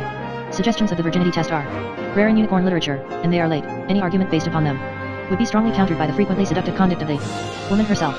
In the Syriac bestiary, as we have seen, the decoy is so obviously not a virgin that no unicorn with the slightest discernment in such matters should have been deceived by her, and we learn, also, from a Greek grammarian of the 12th century, that the animal can be taken as well by a young man dressed in a maiden's garments as by the maiden herself. The feminine garments of this youth, we are told, must be heavily perfumed, and this reminds one that in fully half of the virgin capture narratives in which any explanation is vouchsafed of the virgin's powers of fascination, she is said to attract her victim by what may be called the odor of chastity, a scent which could be purchased, apparently, like feminine beauty in our own time, of any good chemist. This idea appears subordinately in the elaborate explanation already cited from Alanus de Insulis. John of San Gemignano says that the unicorn, while stepping along through the forest, smells the odor of a virgin. Philippe de Thon remarks that the animal is attracted by the odor of the maiden's breast. Richard de Fournival makes his unicorn aware of the maiden eau flare. The list is a long one, extending from Albertus Magnus, who ascribes the whole phenomenon to the unicorn's keen sense of smell, and here again one is reminded of the rhinoceros to a learned pharmacist of the 17th century, Lawrence Catalan, who decides, after deep thought and expenditure of much erudition, that the maiden can attract her prey only by the odor, which is peculiar to virgins. Lawrence Catalan, however, had not the strange medieval belief, which endures today in some districts, in the attractive and holding power of the eye. The Abbess Hildegard of Bingen felt quite at home in mysteries such as this, and her explanation is therefore more confident than most. She believes that several virgins wandering together in a wood are much more attractive to unicorns than a single virgin can be, considering that almost all other authorities say that the virgin must be left alone, some even asserting that she must be naked and bound to a tree. Is it permissible to suggest that the abbess may have been led to take this view by her responsibilities as head of a house full of nuns? Hildegard makes it clear that these virgins should be no mere rustics but well-born, and neither too old nor too young. When the unicorn sees a bevy of such damsels wandering about, gathering flowers or engaged in some other such maidenly pursuit, he stops at once in his tracks and eyes them. They eye him, then he advances very slowly, crouches on his hind legs and looks at them for a long time from a distance. He is surprised at the fact that although they have in general the appearance of human beings, yet they have no beards. He loves them because he sees, forsooth, that they are gentle and kind, and while he is gazing at them, all his wild and innocent heart drawn forth in adoration, the hunters steal up behind and slay him and cut off his horn. Hildegard's Nave remarked that the unicorn loves the maidens because they are gentle and kind, so charmingly oblivious of the purpose of those maidens, recalls the fact that not once in all the hundreds of references to the virgin capture story is there dropped the slightest hint that this device of venery is somewhat lacking in sportsmanship. The girl always plays her detestable role, drawing the unicorn to his death by acting upon his highest nature, without the slightest compunction, and in the faces of the virgins that were painted in this tableau during the Middle Ages there is always an expression of profound serenity. One feels that some of the supernal charm of chastity might be dispensed with if we could have a little more of the sense of fair play in its place. The force of this feeling is increased when we turn to consider the use to which the virgin capture story was put in Christian symbolism. To secure clarity of presentation, I have thus far ignored as much as possible the allegorical meanings put upon the story even in Physiologus, and this separation is justified by the fact that the story is sometimes told without any reference to those meanings, yet the vogue of the unicorn legend was largely due to its symbolism, and the efflorescence of the story in the 13th and 14th centuries synchronized significantly with the increase of devotion to the Virgin Mary. During those centuries the story that I have called the Virgin Capture was elaborated swiftly, in the fervid, devotional spirit of the time, into a form which, though the same in origin, seems to deserve another name, and which I shall call the Holy Hunt. Beginning in Physiologus as an allegory of the Annunciation alone, the story came to comprehend in one rich and compact symbol the total life and death of Christ and to shadow forth the whole divine plan of redemption. In its final form it is one of the strangest and one of the most compressed symbols or allegories ever devised, and it sprang, as we shall see, from a strange seed. The scope of the Holy Hunt allegory may be shown most readily by a paraphrase of an extended passage in an old German book written in honor of the Virgin. A very great king, it is said, had two noble sons. One of them willfully stabbed himself to death, and the other brought himself so near to death by his misconduct that his life was despaired of. The father, though angry with his second son, was determined to do all that was possible for him, and so sent abroad for the advice of physicians. The wisest of these counseled that no medicine would avail except the blood of a unicorn poured upon the wound. The king therefore inquired how a unicorn might be captured, and he was advised to seek out the most beautiful maiden in his dominions and to seek her in a garden with 6 other maidens. About her, then he should find 4 swift dogs, set a huntsman over them, bind them 2 and 2 together, and cause them to drive the unicorn toward the maiden. This device was successful. In the Gist Lykos Legong, or spiritual interpretation of this story, we are told that the king is God the Father, the first son Lucifer, the second son Adam and his seed, the chief maiden is Mary, and those about her are the personifications of her virtues. The huntsman is the Holy Ghost, represented by the angel Gabriel. The 4 dogs are strangely identified with the 4 winds of heaven. In other narrations and frequently in the numerous Holy Hunt tapestries and stained glass windows, these dogs are called Veritas, Justitia, Pax, and Misericordia. Strange names indeed, considering the purpose the animals serve. A coupling of the dogs, which usually takes place after the unicorn's death, signifies that whereas mercy and truth, justice and peace were formerly foes, they are now united. When once the story of the Holy Hunt had attained such complexity as this, it was likely to occur anywhere in the vast literature written in praise of the Virgin and of chastity in general. We find it, for example, in a thoroughly detestable book celebrating virginity written by one Heinrich Kornemann, early in the 17th century. Here the huntsmen who slay the unicorn are called Jews, and the palace of the king to which the animal is taken after its death is identified with heaven, where, ante conspectum paterni, vultus et civium supernorum, it is greeted with appropriate ceremonies like a returning Roman general. The story was never questioned or criticized in any way, for it had been sanctified, and any suggestion that the Virgin acted deceitfully in ensnaring her own son would perhaps have been regarded as impious. How engaging is the picture of the angel Gabriel driving the beast into her embraces, with God looking on benignly over the garden wall. And then how ingenious, when the creature has been soothed to rest and slaughtered, to blame its death, which all 3 of the holy persons concerned had foreseen and planned and brought about, upon the Jews.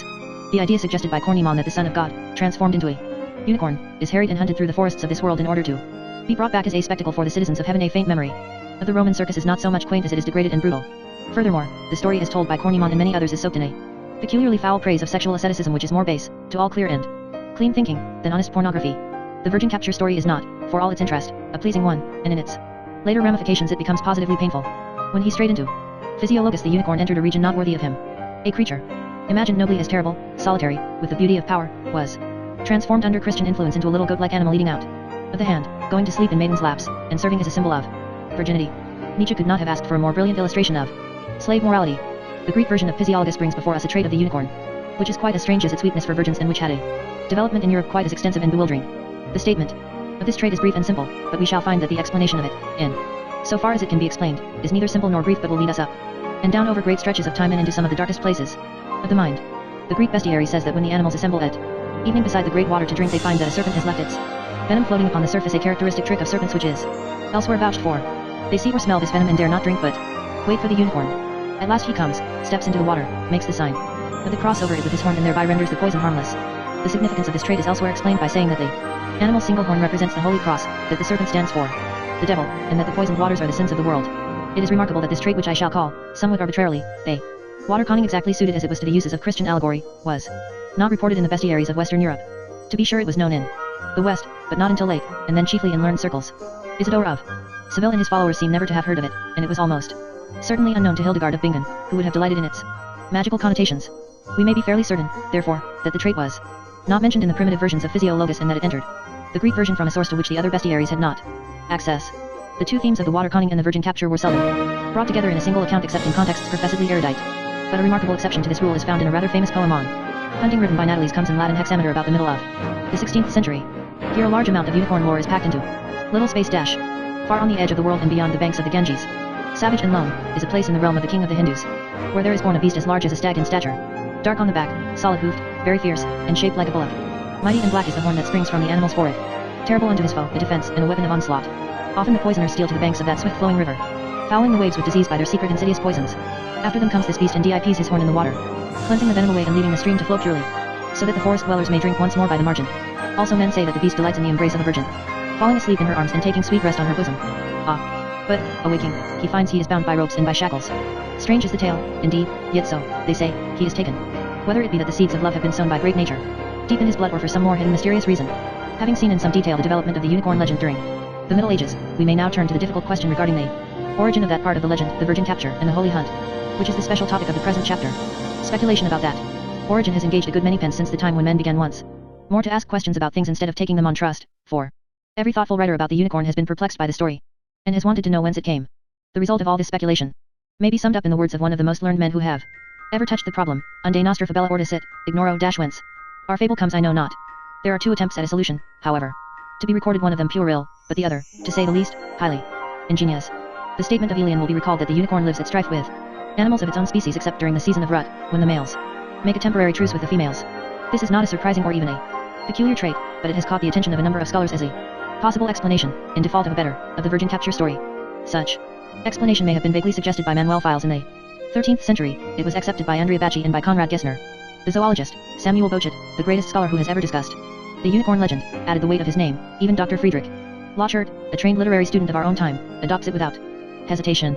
In spite of this impressive array of names, however, the theory is too absurd to be seriously entertained, and even if it were credible in other respects, we should reject it on the ground that Elian came too late into the world to affect the fundamental stories of the Physiologus, and also on the ground that his influence was primarily rhetorical.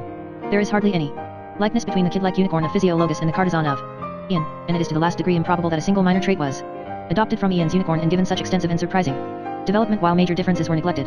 Finally, the distinction between the taming of an animal during the season of rut by the females of his own species and the taming of him by a human virgin is a difference of all the sky. The second attempt to account for the virgin capture story requires more respectful attention.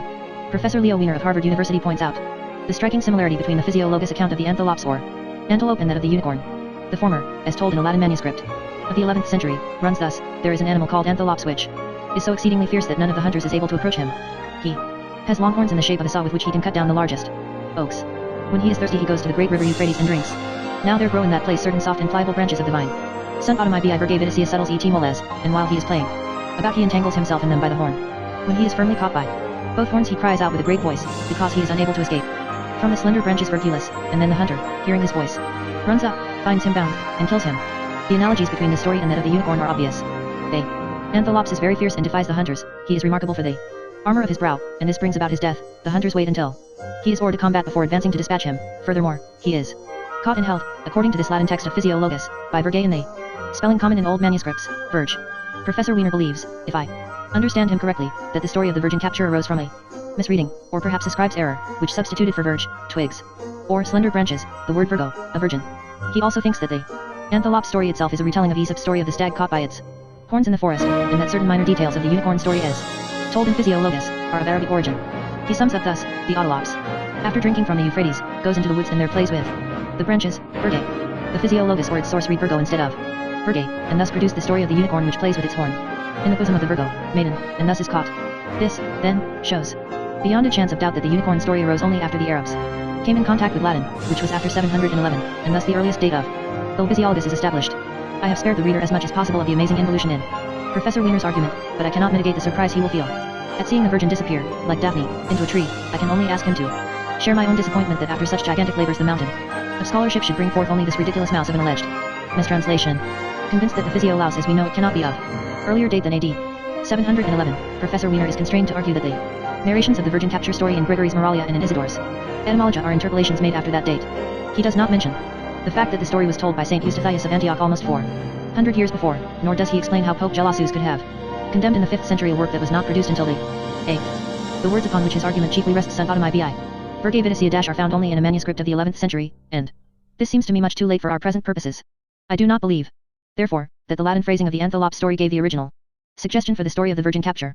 There is a considerable difference between a unicorn animal and one with two horns fitted with sawtooth edges, and Professor Wiener's explanation that the anthelops may break off one of his horns in his struggle with the Verge, thereby making himself an artificial unicorn, does not seem to meet the needs of the case. We shall do well to look farther. In considering the Syriac version of Physiolaus, we have found reason to suspect that the emphasis there laid upon sexual attraction indicates some non-Christian influence. A story similar to that in Syriac is found in Arabic literature of the 14th century. Al-Damari says that a virgin or a beautiful girl is put in the way of the unicorn, and that as soon as he sees He leaps into her lap making signs for milk, of which he is naturally very fond. After he has been suckled he lies down drunk, as though with wine. And at this moment the hunters rush in and bind him without resistance. This Arabian unicorn has fallen even below the poor creature of Physiologus. For he is captured because he is drunk, and on milk. Equally interesting is the implication that if no virgin is available any beautiful girl will do as well. Now, it seems remotely possible that this Arabian version is a degraded form of the Christian story, and that virginity has been subordinated because the Mohammedans are not Mariolators and have never laid quite the Christian emphasis upon chastity, but it is certainly far more probable that we have here and in the Syriac version the relics of an older story which the Christians of Alexandria shaped to their purpose.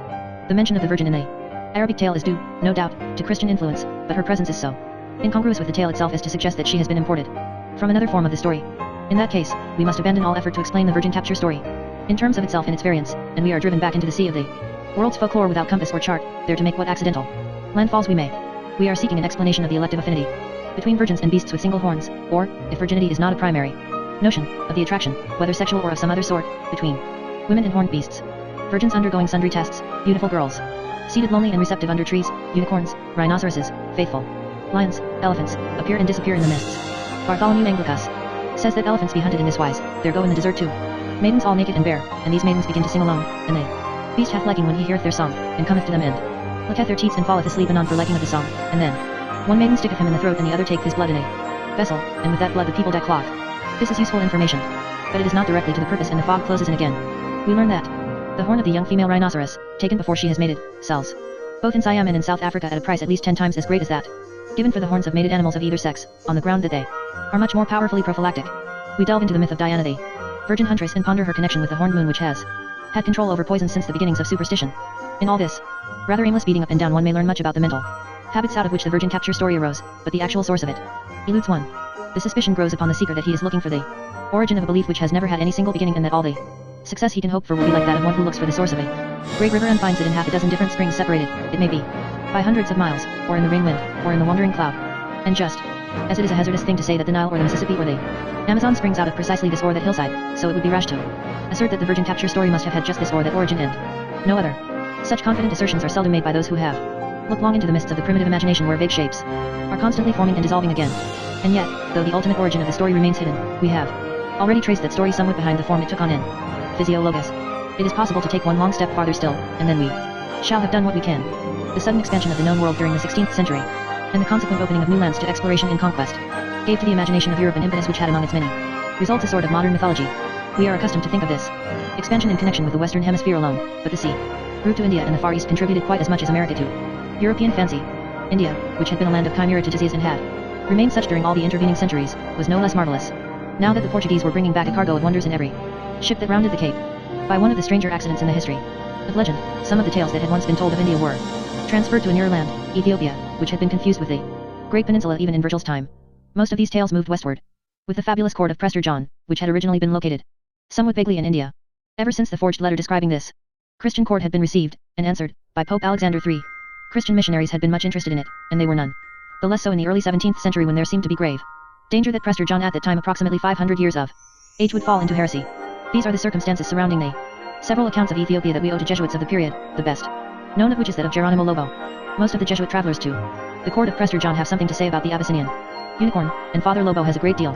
From one of them, Fray Luis de Ureta, we get an unmistakable clue to the original nature of the virgin capture story. This clue is found in a book packed with unheard of matters and quite worthy of its noble title, Historia de los Grandes y Remotos Reinos de la Ethiopia, Monarquía del Emperador Lamato Priest Juan.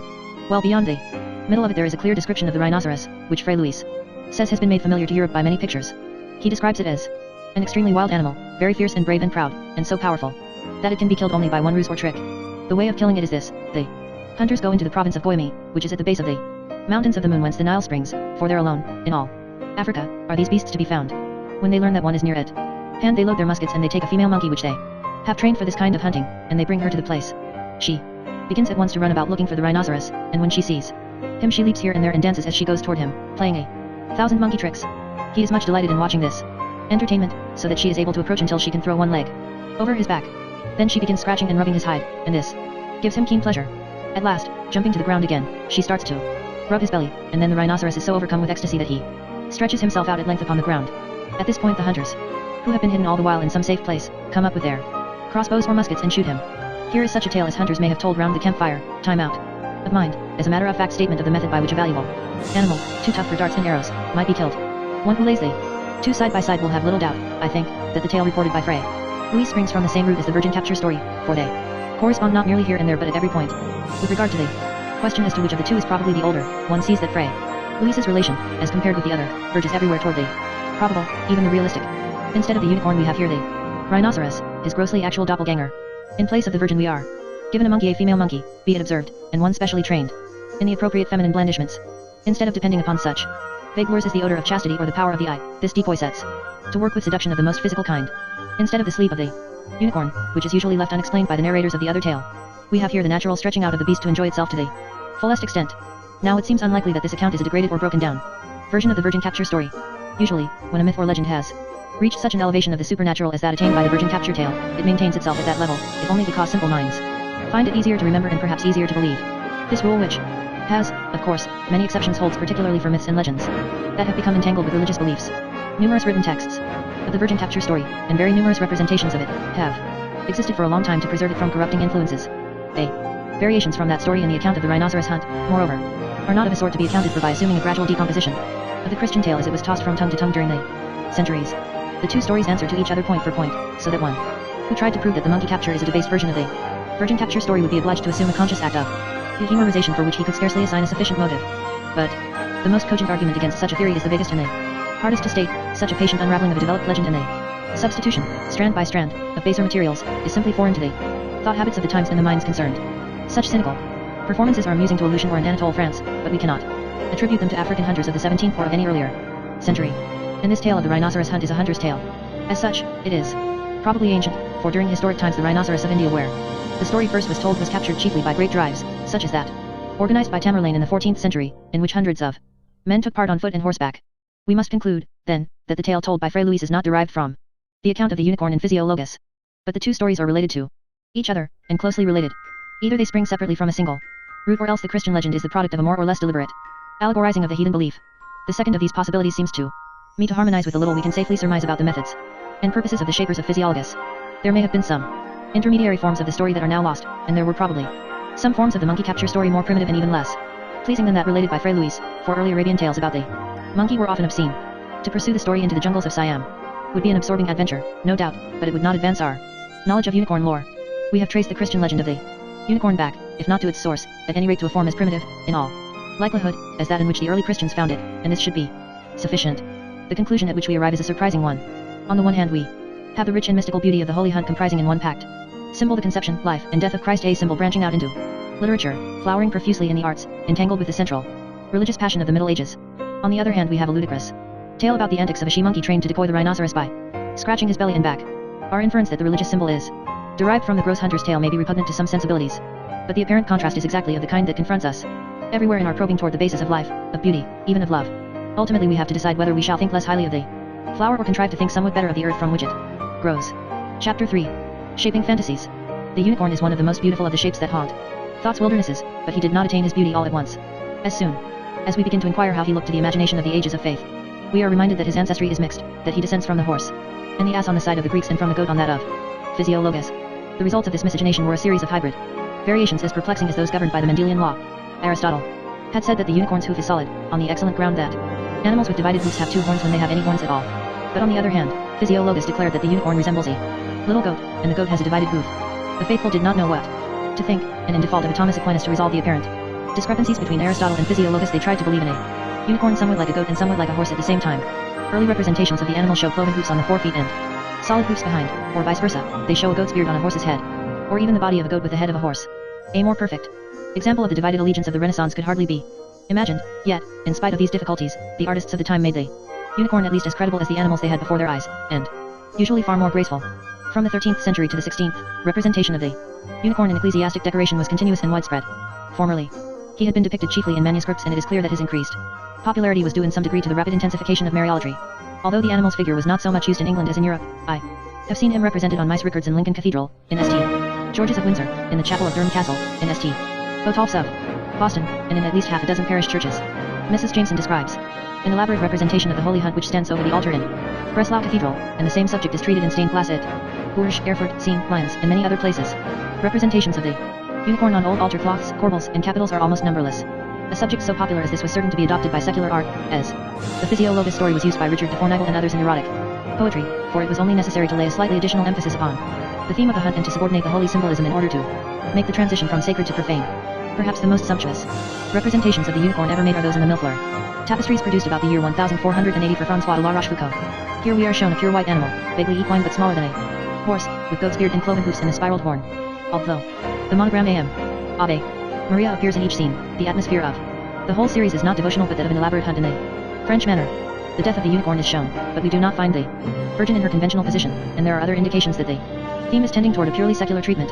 The same tendency is observable in the superb Flemish tapestry, based probably upon an Italian cartoon and now in the Academy of Fine Arts at Florence, which shows the naming of the animals by Adam, most of the beasts trooping by in pairs, but the unicorn, significantly leading the procession, without a mate. The unicorn is singled out for such special honor in many other representation, as, for example, in the large picture by Tintoretto in the Church of San Rocco at Venice, which shows the saint healing animals in the desert. Here the unicorn stands at the forefront of the group, very shaggy about the head, but horse-like and with a striated horn. A purely secular treatment is seen in the familiar and beautiful D'Aubusson tapestries known as La Dame à la Licorne, probably intended to illustrate the metrical romance of that title, which is now in the Musée de Cluny, for in these the animal is scarcely more than ornamental. Most influential in this secularizing of the unicorn were the numerous illustrations made, from the second quarter of the 15th century onward, for Petrarch's Triumphi. In only one of the divisions of his poem does Petrarch mention a triumphal car, but his illustrators probably because a triumph necessarily meant for them a chariot with allegorical figures provided such cars for each of the divisions. The chariots depicted by them to illustrate the triumph of chastity are always drawn by unicorns 2, 4, or 6 in number, and these unicorns, if I may judge from the scores of examples that I have seen in woodcuts and on canvas, are always equine, cloven-footed, bearded, and with striated horns. Copies and editions of Petrarch's Triumphi were to be found in every European language during the Renaissance, and wherever they went some engraving on wood or metal of the chariot of chastity drawn by unicorns went with them. Many of the foremost painters of the age tried their hands at a subject which for several decades was second in popularity only to the well-worn biblical themes. These allegorical triumphs are to be found not in painting and engraving only but on tapestry, pottery, bas-reliefs in bronze and wood and ivory, marriage chests, and birth trays. Splendid and familiar examples of them are to be seen at the Victoria and Albert Museum in the two great tapestries Flemish, of the 16th century from a set illustrating Petrarch's poem. Other tapestries from the same design, once the property of Cardinal Wolsey, are at Hampton Court. Eugene Muntz, the historian of art, has collected over 1,000 examples of them in the volume he has devoted to the subject, and in each of these examples the figure of the unicorn is necessarily prominent. Obviously, the influence of all this work would be to withdraw the unicorn from his exclusive association with sacred themes in history. The illustrators of the Triumphi, furthermore, developed and fixed the equine shape of the unicorn, as we see it today in heraldic insignia. For beauty of the higher sort I know of nothing in the artistic representation of the unicorn superior to the famous Santa Justina of Moreto, painted about 1530 and now in the Belvedere Gallery at Vienna. In this serene and noble picture the animal is again depicted as white, equine, and with cloven hoofs, but the horn is for once the black horn described by Pliny. The unicorn of heraldry was devised by men who had rather more confidence in the classic writers of antiquity than they had in the bestiaries, and therefore their animal has more of the horse than of the goat in his composition, yet the prominent position of the unicorn in heraldry is primarily due, of course, to the moral attributes that he acquired from the physiologist tradition. Primarily, but not entirely. Several streams of influence converge to make him the chief emblem of purity, the identification with Christ and association with the Virgin first of all, but, in addition, the water-conning trait and the worldwide reputation of the horn as a drug and a magical prophylactic.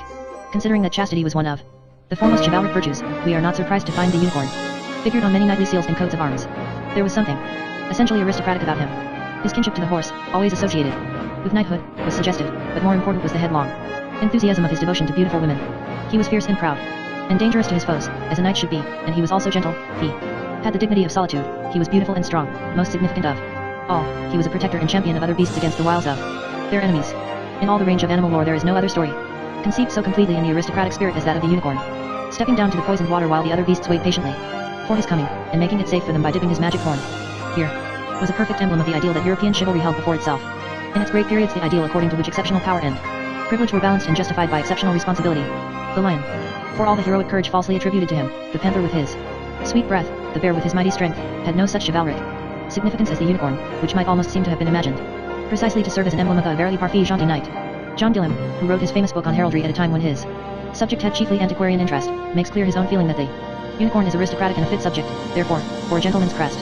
Some, he admits, have made doubt whether there be any such beast as this or no, but the great esteem of his horn, in many places to be seen, may take away that needless scruple. The animal's invincibility and virtue are praised, and then Gillam writes, the greatness of his mind is such that he rather chooseth to die than to be taken alive, wherein the unicorn and the valiant-minded soldier are alike, which both contemn death, and rather than they will be compelled to undergo any base servitude or bondage they will lose their lives. Later heraldic writers rival even the historians of art in the extent and variety of their misinformation about unicorns, perhaps because they are so accustomed to discussing creatures of which almost anything may be, asserted that they do not know how to respect a beast with a definite legend. We are gravely told, for example, by a writer of the 19th century, that the whole notion of the unicorn was derived from the spike in the middle of the tester or head armor of the horse, although this spike was not regularly used in Europe until late in the 15th century.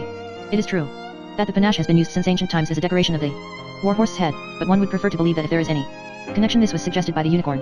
For dense and audacious error, however, the palm should be awarded to John Brand, who says of the unicorn, this fabulous animal of heraldry is nothing more than a horse with the horn of the Christus, or swordfish, stuck in his forehead. Before the accession of James I to the throne of England, a great variety of supporters had been used for the royal arms, but a lion had for several generations been one of the two. Henry VI used the lion and the antelope, Edward IV the lion and bull, Richard III the lion and boar, Henry VII and Henry VIII the lion and dragon, Mary and Elizabeth the lion and greyhound.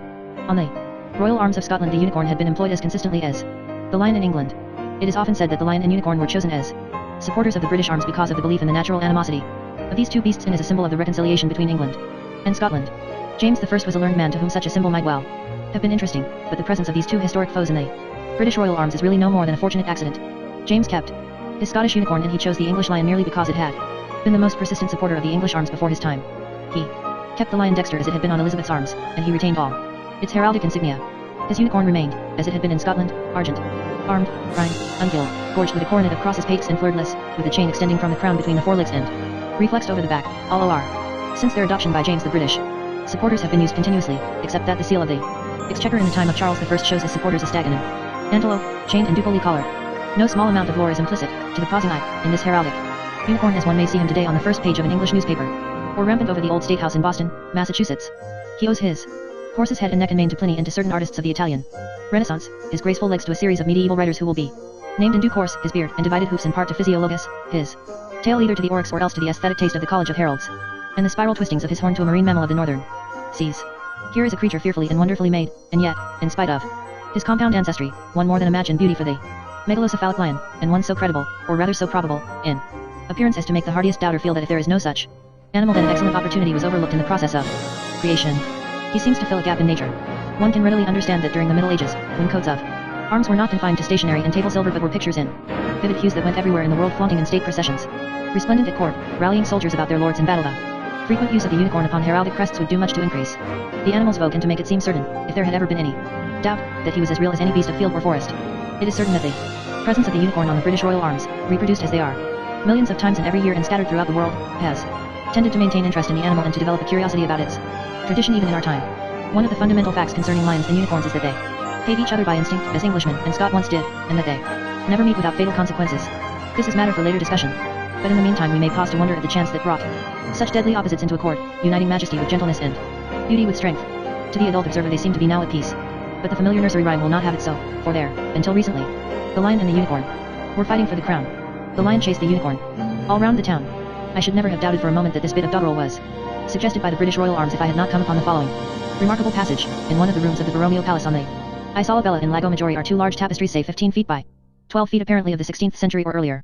The first represents a lion and a unicorn engaged in combat for a crown lying between them. The second shows the lion chasing the unicorn round a medieval walled town drawn quite small in the center of the tapestry, the lion and the unicorn being on a much larger scale.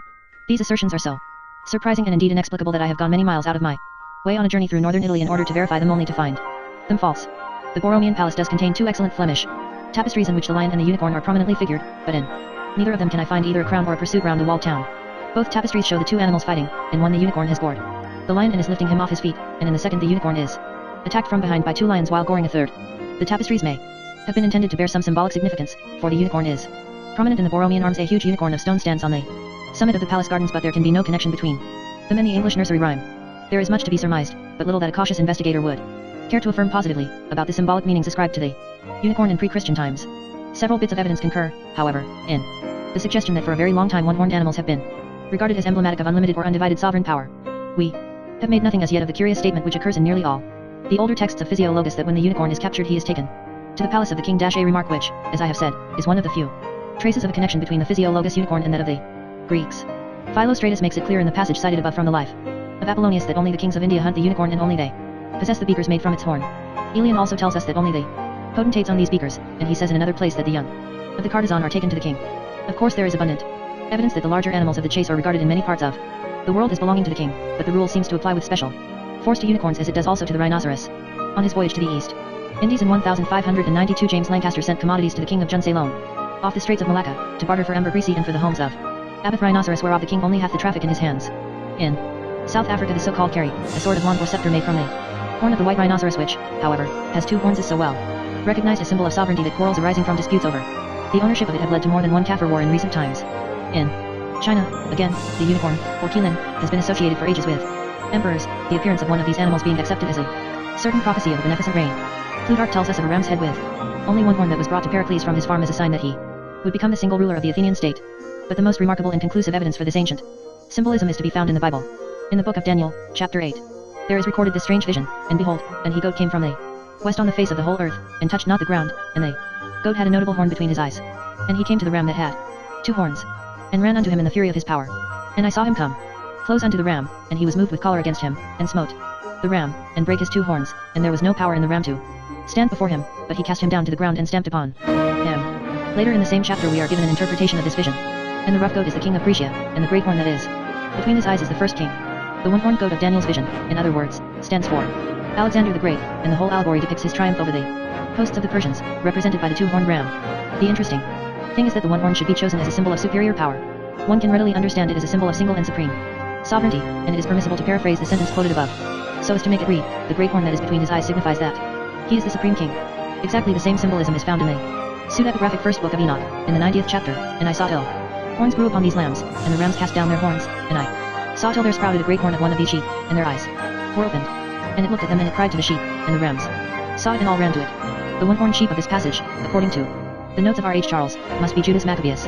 One recalls in this connection several biblical references to horns, apparently single, which make it clear that they were symbols of power. In I. Samuel 2. I are the words, by Jehovah my horn is exalted, and in Psalms 6 by thy favor our horn is exalted.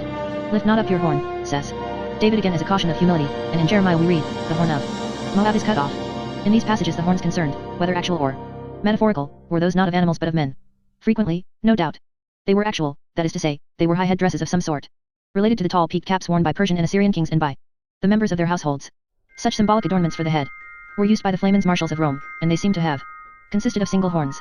Bishop Taylor, writing at the end of the 18th century, says that he saw sepoys in India who wore single spikes or horns on their foreheads attached to flat leather helmets. Perhaps the most familiar example of this symbolic headdress is the peaked cap of the Doges of Venice, which seems to have been derived from the Orient.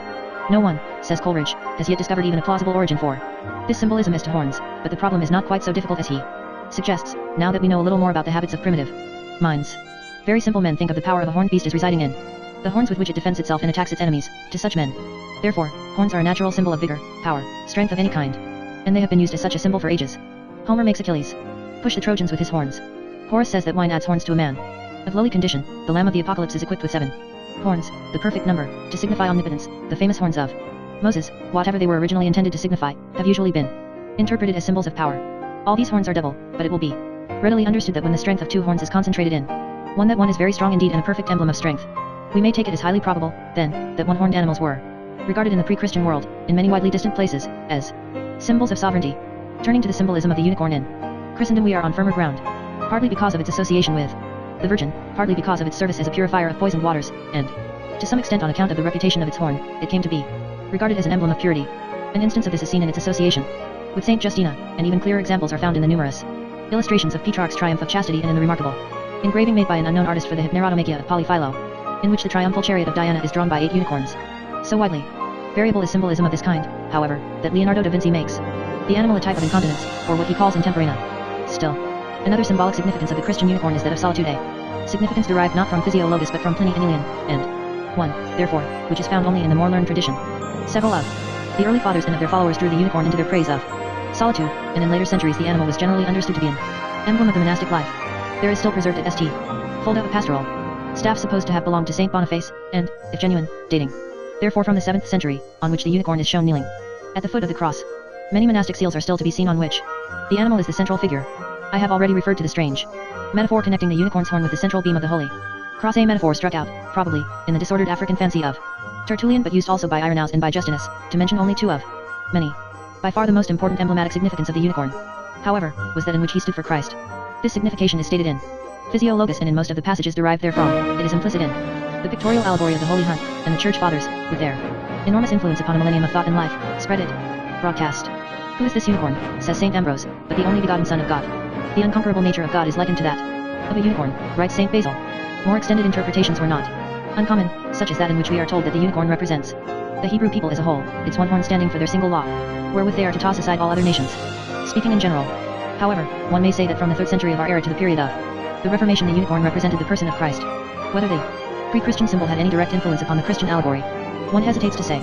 Only in recent years has the legend of the unicorn been turned over to about and professional dreamers. Throughout the greater part of its history it has been shaped chiefly by practical men, hunters, physicians, explorers, and merchant adventurers who regarded mere poetry with the healthy contempt shown by Shakespeare's Theseus. Yet the literary allusions to the animal are of course very numerous. I can choose only such examples as seem typical or otherwise important, and these may be arranged in an approximately chronological order. Several of the earlier references to the unicorn occurring in what we may call imaginative literature, although it seemed no such thing to its authors, appear in the numerous medieval stories of Alexander. In one of these we hear that among the gifts sent by Queen Candace to the conqueror there was a unicorn, valued not so much for itself as for the precious stone growing at the base of its horn. No translation can rival the rudeness of the original, but this is the sense of the lines dash. I had from this rich queen a beast of proud and noble mien, that bears in his brow the ruby stone, and yields himself to maids alone. But few such unicorns are found on this or any other ground, and only such are ever captured as stainless virgins have enraptured. No man of woman born endures the terror of his horn. The ruby or carbuncle in the brow of Queen Candace's unicorn is an adornment which seems to have been of Levantine origin, and it reminds us that Pfaffen Lamprecht, the author of the poem, was a contemporary of the Crusaders, who brought back many such exotic marvels. For the rest, the meager lines follow physiologus except for the NAVE admission that the unicorn is scarce in this land, der ist Lezel in dis Land, which may possibly be a reminiscence of Elian. In Wolfram von Eschenbach's Parfel there is another reference to the unicorn's ruby, Carfunkelstein, here used as one of the several medicines, including also the animal's heart, employed to cure the wound of Anfortas, king of the Grail dash. We caught the beast called unicorn, that knows and loves a maiden best, and falls asleep upon her breast. We took from underneath his horn the splendid male carbuncle stone, sparkling against the white skull bone. The unicorn story found expression even in a poem called, by one who should have known the word's precise meaning, a Volkslied. Although this poem does not seem to me to bear the marks of the popular ballad, it has beauty and a definite value for the present purpose, so that it seems worth while to attempt a translation dash. I stood in the Maytime meadows, by roses circled round, where many a fragile blossom was bright upon the ground, and as though the roses called them, and their wild hearts understood, the little birds were singing in the shadows of the wood. The nightingale among them sang sweet and loud and long, until a greater voice than hers rang out above her song. For suddenly, between the crags, along the narrow vale, the echoes of a hunting horn came clear upon the gale. The hunter stood beside me, who blew that mighty horn. I saw that he was hunting the gentle unicorn. But the unicorn is noble. He knows his gentle birth. He knows that God has chosen him above all beasts of earth. The unicorn is noble. He keeps him safe and high, upon a narrow path and steep, climbing to the sky, and there no man can take him. He scorns the hunter's dart, and only a virgin's magic power shall tame his haughty heart. What would be now the state of us but for this unicorn? And what would be the fate of us, poor sinners, lost, forlorn? Oh, may he lead us on and up, unworthy though we be, into his Father's kingdom, to dwell eternally. The most interesting feature of this poem is the drawing of the unicorn into a local mise en scene. The landscape is that of Switzerland or Upper Germany. The opening stanzas are those of a secular poem dealing with a hunt, and the unicorn is visualized by the writer as a chamois. In spite of its conventional prettiness, the poem gains from these peculiarities a certain freshness and charm. As I have already pointed out, the unicorn provided a useful metaphor to the erotic verse of the later Middle Ages and the early Renaissance. Burkhard von Hohenfels calls himself a unicorn because a woman has lured him to his doom. Guido Cavalcanti says the same thing in a sonnet addressed to Guido Orlandi, and Thibaut, Count of Champagne, writes dash. The unicorn and I are one. He also pauses in amaze before some maiden's magic gaze, and, while he wonders, is undone. On some dear breast he slumbers deep, and treason slays him in that sleep. Just so have ended my life's days. So love and my lady lay me low. My heart will not survive this blow. One of the most familiar literary allusions to the unicorn is that in Rabelais. Pantagruel says, in narrating his adventures in the land of Satin, I saw there 32 unicorns. They are a cursed sort of creature, much resembling a fine horse, unless it be that their heads are like a stag's, their feet like an elephant's, their tails like a wild boar's, and out of each of their foreheads sprouts a sharp black horn, some 6 or 7 feet long. Pliny, whom Rabelais follows in most other particulars, had made the horn only 3 feet in length. Commonly it dangles down like a turkey-cock's comb. But when a unicorn has a mind to fight or put it to any other use, what does he do but make it stand, and then it is as straight as an arrow. The unicorn has a less prominent role in the romances of the Middle Ages than one might expect, considering his potentialities, but this fact merely reminds one again that he was not regarded as exceptionally romantic or wonderful. The title of L.E. Romans de la Dame à la Licorne et du Bayou Chevalier Lion arouses expectations which are not fulfilled, for here the animal's function is largely symbolic. He is given to the heroine by Lee Deeks Damours in recognition of her Trace Grant Pert, and all that he has to do in the course of 8,500 lines is to swim the moat surrounding the castle of Chief Door with his mistress on his back, the lion belonging to the hero, similarly mounted, paddling proudly beside him. Far more interesting than this merely ornamental beast is the unicorn we meet towards the end of the charming old French prose romance called L.E. Chevalier du Pop Ga. King Arthur, wandering on his maiden adventure, has been stranded on a strange coast, and there he finds a square red tower, without door or window, in which a dwarf is living. The dwarf tells Arthur that he and his wife had been set on shore there many years before by the Lord of Northumbria, and that his wife had died shortly after giving birth to a son. When my wife was dead and I had buried her, says he, I put my food into my overcoat, wrapped up my child as best I could, and then went through the forest looking for a hollow tree where I might rest and find shelter from the rain and the night and the wild beasts. At last I found one, with a hollow large enough for 6 knights to lie in, and within the hollow there were newborn fawns, each one with a little horn in the middle of its brow. And when I saw these fawns I went inside and looked at them for a long time with wonder, and I sat down among them. While I was sitting there the mother came a huge beast, as large as a large horse, with a horn in her brow as sharp as any razor in the world, and with 14 great udders, of which the smallest was as large as the bag of a cow. And when this beast saw me she looked at me so terribly that I leaped up and dropped my child and fled. The child began to cry bitterly, and you are to know that it was the finest and fairest infant that ever was seen, so that the beast was touched with pity, and she came into the hollow, while I lay hidden behind a root looking to see what she would do to the child. She lay down before him, and put the nipple of her udder in his mouth and nursed him until he fell asleep. All that night I lay there without sleep and without daring to move, for fear that the beast might kill me, and the child lay sleeping among the fawns. In the morning the unicorn went out to feed, and I arose and took up the child, but while I was swaddling him she returned again. This time, however, she showed me such affection that I stayed with her, and when my son and the fawns had been suckled, the beast, who saw that I was little, for I am a dwarf, seemed to think that I must be young, and she made a motion with her head toward one of her udders that was still quite full. Being very thirsty, I did as she wished, and I found she had the best milk and the sweetest that ever I had drunk. Sire, I lived thus while my food lasted, and my son was so well fed that he shows it still, I thank God. But when my food was gone I grew weak, and one day as I was looking out of the hole in our tree I saw a great stag going by, and I was so hungry, after living along while on milk, that I cried out, Zero Lord God, how I wish that I had a steak from that stag, well cooked. The unicorn overheard me, she dashed out of the hollow tree, made after the stag, and cut him in two with a single blow of her horn. To make this delightful but rambling story as short as possible, the unicorn helped the dwarf gather firewood for cooking the stag, she helped him build a hut of boughs, she slowed for him many other beasts as the needs of his larder required them. The child throve mightily on unicorn milk, and when he was weaned the dwarf fed him on the flesh of bears. Before long he had grown into a giant, able to uproot huge trees at a single jerk, and finally he built the square red tower, making it very tall and without doors or windows, so that wild beasts would not eat the father while the giant boy was off at play. And everywhere he went the mother unicorn went with him. While Arthur stands at the foot of the tower talking up to the dwarf, this son arrives, carrying a freshly killed bear in one hand and his club in the other. Introductions are made, the giant lifts Arthur to the top of the tower, and the three dine off the bear, the giant standing on the ground alongside. Next morning the giant and the unicorn drag Arthur's ship off the sands, and the whole company sets sail for Windsor Castle. Sci-Fi Le Conte du Pop Gauls. The unicorn is mentioned several times by Luigi Pulci and I.L. Mordaunt. Majority, but no accurate treatment of the legend is to be expected from this burlesque upon romance. In one passage a strange combination is made of the water conning trait with the ideas underlying the use of the horn at table, for we are told that the animal watches its own horn after dipping it, to see whether it perspires. Ma non si fidi al aqua, e non glicreta. Se non 6 met il corno prima drento. Es equals suda sta avadire attento. Elsewhere we see Morgan and Margot shoot and cook and eat a unicorn, taking advantage of the poor beast just as he is dipping his horn, in defiance of all the best authorities. The remarks of Luca Pulci, Luigi's brother, concerning unicorns are equally inaccurate, for he tells us that one of his characters by the name of Severe was turned into a unicorn by Diana. To punish him for falling in love with a nymph, he ran straightway to a river's brink to look at his own reflection, and while standing there was pierced by an arrow from the nymph's own bow, which transformed him into the river Sieve. Turning now to English literature, we come to the characteristically elaborate simile of Spenser like as a lion whose imperial power a proud rebellious unicorn defies, to avoid the rash assault and wrathful stir of his fierce foe, him to a tree applies, and when him running in full course he spies, he slips aside, the whiles that furious beast, his precious home, sought of his enemies, strikes in the stock, and he thence can be released. But to the mighty victor yields a bounteous feast. George Chapman provides an interesting variant of this lion capture story by substituting a man for the lion. I once did see, in my young travels through Armenia, an angry unicorn in his full carrier, charged with too swift a foot a jeweler, that watched him for the treasure of his brow, and ere he could get shelter of a tree, nail him with his rich antler to the earth. Shakespeare is obviously referring to the same story in the words, Wert thou the unicorn, pride and wrath would confound thee, and make thine own self the conquest of thy fury. In the two other references to the animal to be found in Shakespeare's plays the speakers express disbelief. We may safely infer that Shakespeare himself did not believe in the existence of unicorns, and this is an interesting fact when one considers that thousands of his contemporaries, as well educated and as well read as he, accepted the animal apparently without a doubt. The shallower critics of Shakespeare have entertained us for many decades with speculations as to whether he did or did not believe in witches, fairies, ghosts, and other night fears, some of them contending that so wise a man could not have entertained such childish superstitions, and others, more plausibly, that he was a man of his times with all that fact implies. Sound criticism will of course point out that he believed in these things at least imaginatively with an intensity adequate to his artistic needs. If an imaginative faith in the unicorn had been required of him by the day's work, such a faith would have been forthcoming, much as Milton's belief in the Ptolemaic system stood forth bold and clear when he saw that it would serve his purpose. As matters turned out, however, Shakespeare never had to write a play involving a temporary suspension of disbelief in the unicorn, and so he lets us see that belief in the animal is to his thinking a minor mark of easy credulity.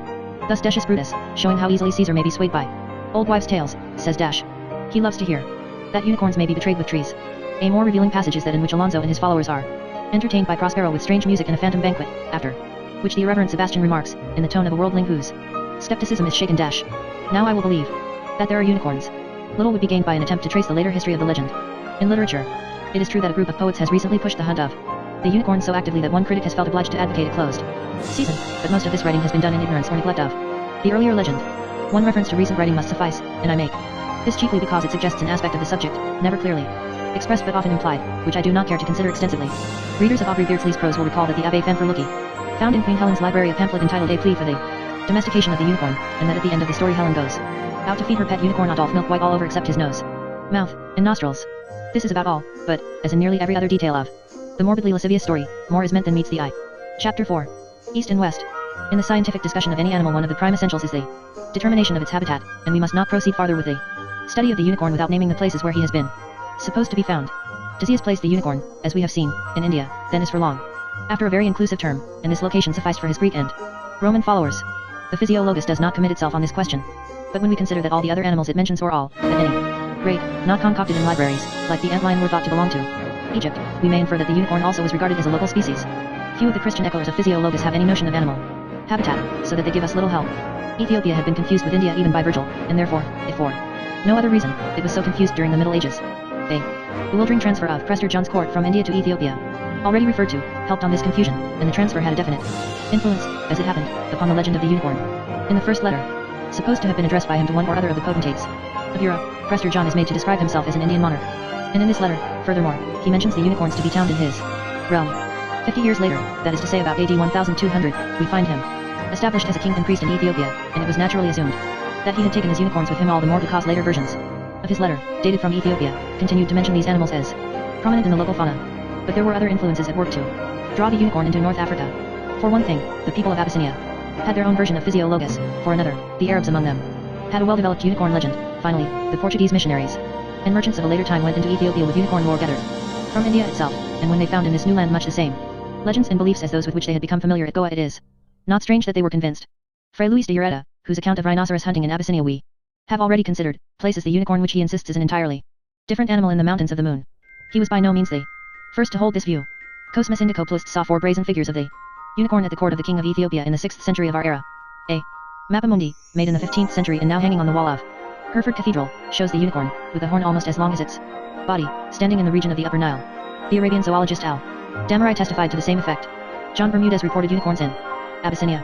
Marmol Caraville found them in Las Sierras de Bet, Eau de la Lune. An English traveller of the 16th century asserts, I have seen in a place like a park adjoining unto Prester John's court 70 unicorns and elephants all alive at one time, and they were so tame that I have played with them as one would play with young lambs. Father Lobo handed on an extended account of the Abyssinian unicorn. Job Ludovius accepts these earlier declarations. We shall see also that a French consular officer of the 19th century corroborates them by a long and judicious letter about the unicorn of Central Africa addressed to a learned society. Quite apart from this abundance of testimony, there is a fitness in the association of the unicorn with the enormous mountain ranges of Abyssinia. The Queen of Sheba is supposed to have hidden her treasure somewhere in those terrifying gorges, and they are a good place in which to hide any precious thing. The very name Mountains of the Moon, which they owe to Ptolemy, makes them seem a proper home for wonderful beasts. If the unicorn does live among the snows held up forever on the line of the equator, then it is clear why the world should know so little about him. An Arabian writer says that a great king once sent out a host of men to discover the sources of the Nile, but that they brought back no report because when they reached these mountains the heat reflected from their snows was so great that every man was reduced to ashes. No sooner has one accustomed himself to think of the mountains of the moon as the unicorn's native place, however, than he finds that a case at least equally good may be made out for Tibet. An unknown Chinese traveler of the 11th or 12th century informs us that about 80 li from H. Lari, there is a lake in the vicinity of which unicorns are found in great abundance. Again, we are told by several Eastern historians that when the conqueror Genghis Khan set forth in 1224 to invade Hindustan, he was met at the top of Mount Jagannaring by a beast with but one horn which knelt thrice at his feet as though in token of respect. The conqueror fell to brooding over this strange event, and he concluded that the beast was an incarnation of his father's spirit come to warn him against the expedition. Therefore he turned his army about and marched down the mountain, leaving Hindustan unharmed. Centuries after this, Captain Samuel Turner, one of the most dependable of the earlier authorities upon Tibet, was solemnly told by the Raja of Bhutan that he had once owned a horse-like creature with a single horn in the middle of its forehead. The most famous of all travelers in Tibet, a learned man of the 19th century, was entirely convinced that the unicorn is to be found there. A certain Major Ladder of the British Army wrote home in 1820 that he had found the unicorn beyond a doubt in Tibet. Next one comes to the numerous reports of the unicorn in South Africa, where Garcias of Porto heard it described equipped with a single horn, which it could raise and lower at will on his voyage round the Cape in the middle of the 16th century. Somewhat over a century later, Father Jerem Marola de Sorrento, a Capuchin missionary, saw it in the region. Mentioned by Garcias. Baron von Worm writes from the Cape of Good Hope toward the end of the 18th century that he expects to see a unicorn any day, as the reports of it are all about him. Sir John Barrow, trained observer, found so universal a belief in the animal among the natives of South Africa that he himself was inclined to believe, and his faith was rewarded by the discovery of a cave painting, which he reproduced, of a beast with a single horn. Sir Francis Galton is half convinced by the persistent reports he hears in Africa, and Dr. William Balfour Beatty finds his former skepticism partly shaken. Returning to the Near East, one finds a similar abundance of unicorns, either seen or surmised. One John of Hesse, a priest who visited the Holy Land in 1389, had the good fortune not only to see one but to witness the water-conning performance in actual operation. Felix Fabry, who made pilgrimage to the Holy Land a century later saw, on September 20, 1483, with his own eyes as did all the members of his company a unicorn, standing on a hill near Mount Sinai, and he observed it carefully for a long time. Louis Vardaman, regarded for centuries as an exceptionally veracious traveler, gives a careful description of two unicorns that he says he saw at Mecca about the middle of the 16th century, but it is to be observed that these two had been sent to the Sultan as a present by the king of Abyssinia.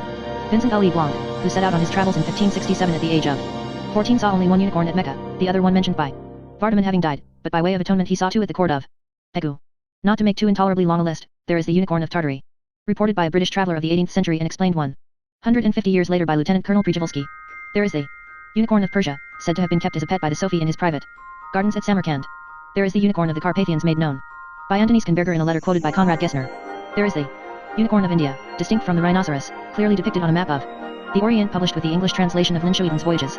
There is the unicorn of Poland reported by Aldro Vandas, the unicorn of Scandinavia of which we learn in the Historia Naturalis of Johnston, the unicorn of Florida made known to Europe by the Spanish conquistadors, the unicorn of the Canadian border described by Alfred Dapper, and finally there is the unicorn of China. Chinese writers do not assert that the unicorn or Qilin is a native of their land. On the contrary, they say that it comes from afar, presumably from heaven, and only at long intervals of time.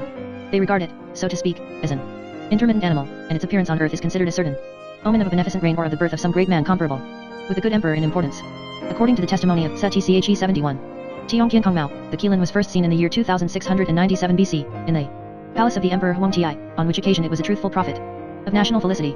Another appeared to the mother of Confucius just before the sage's birth, holding in its mouth a great tablet of jade on which there was engraven a dithyramb in praise of the man her son was to become. Events of this sort have occurred so many times, and the prophecy has always been so unerring that pictures of the unicorn are now pinned or pasted in the women's quarters of millions of Chinese houses in the hope that they may exert prenatal influence and induce the birth of great men, or at least of boys rather than of girls. They are also affixed to the red chair in which the bride is born to her husband's house, and the gods that oversee the distribution of desirable babies are often depicted riding upon the Qilin. To say of any man that a Qilin appeared at the time of his birth is the highest form of flattery. The question is asked in the Liki, what were the four intelligent creatures? And the answer is given, they were the phoenix, the tortoise, the dragon, and the Qilin. The last, though not so popular as the dragon, is commonly regarded as the king of beasts. No hunter has ever killed one, and it is seldom captured or even wounded, although we are told that one was injured by a hunter just before the death of Confucius. Like an exceptionally good Buddhist, the Qilin eats no living thing, either animal or vegetable, so that its diet is severely restricted. It will not even tread upon an insect or a living blade of grass. It has the body of a stag, the hoof of a horse, conforming in these respects to the European tradition, the tail of an ox, and a single horn 12 feet long springing from the middle of its brow, which has at the end a fleshy growth. The most significant thing about the Qilin's physical appearance, however, is the fact that he is resplendent in the 5 sacred colors, which are the symbols of his perfection. The Qilin is supposed to spring from the center of the earth, and perhaps he was originally a representative of the earthy element, as the phoenix represents fire, the dragon air, and the tortoise water. All commentators enlarge upon the excellence of his character. He knows good from evil, is reverential towards his parents, and piously attached to the memory of all his ancestors. He is harmless, beneficent, and gentle, the fleshy tip of his horn indicating clearly that otherwise formidable member has only symbolic and aesthetic uses. Like the Western unicorn, he keeps the dignity and the mystery of solitude, never mingling promiscuously even with those of his own kind, and never treading upon soil tainted by the human foot. Unless he comes on a mission, he is not violently hailed by hunters into the court of the sovereign, but arrives as one king visiting another. Unlike the Western unicorn, the Qilin has never had commercial value. No drug is made of any part of his body. He exists for his own sake and not for the medication, enrichment, entertainment, or even edification of mankind. We must infer that this Oriental unicorn was conceived on a higher plane of civilization than that which produced the European legend. Our Western unicorn does us credit in many ways, but when we compare him with the Qilin we see that there is after all a good deal of violence and deceit and calculation implicit in the stories we have told of him. The Qilin legend was developed by men who had got beyond fear and calculation in their attitude toward wild nature, by men not unlike those who painted the pictures and wrote the poetry of the Sung period, in which nature is loved for her own sufficient self almost 1,000 years before the West learned to look at her without terror. While speaking of the Qilin's beneficence, I may mention a detail of his legend which, although less firmly authenticated than one could wish, presents a surprising parallel with the legend of the West. The Chinese, we are told, preserve a tradition to the effect that the Qilin is to come in the shape of an incomparable man, a revealer of mysteries, supernatural and divine, and a great lover of all mankind. He is expected to come at about the Time of a particular constellation in the heavens, on a special mission for their benefit. If this belief really exists and it corresponds exactly with what we learn from better sources of the Keelan's nature than two apparently quite separate unicorn legends have worked out, in regions far apart, the same ultimate symbolism. Both in the east and in the west the unicorn comes to typify a messiah. Shall we call this an accident, or shall we attribute it to the infiltration of Christian influence? A third possibility, one to which some slight support will be given in later pages, is that the two legends came to similar fruition because they sprang from a single root. It may appear that from the very beginning the unicorn has been conceived as beneficent, holy, in some sense divine, always striving for the healing of the nations. Distinct as the Keelan seems at first to be from the Western unicorn, and especially from the unicorn of Physiologus, it is hardly possible to think of him at last as an entirely independent creation. His different coloring, his more actively humane disposition, even the subtle but significant change in his horn difficult to reconcile with our notions of physiology, but clear enough in allegorical intent, all these are due to his Chinese environment. On the other hand, he has the body of a stag and the solid hoof of a horse. Like the unicorn of Aelian and Pliny and Silenus. Like all Western unicorns, he is solitary, and he cannot be captured. The Chinese are so certain of this last characteristic, indeed, that they never go forth against him even with virgins for bait.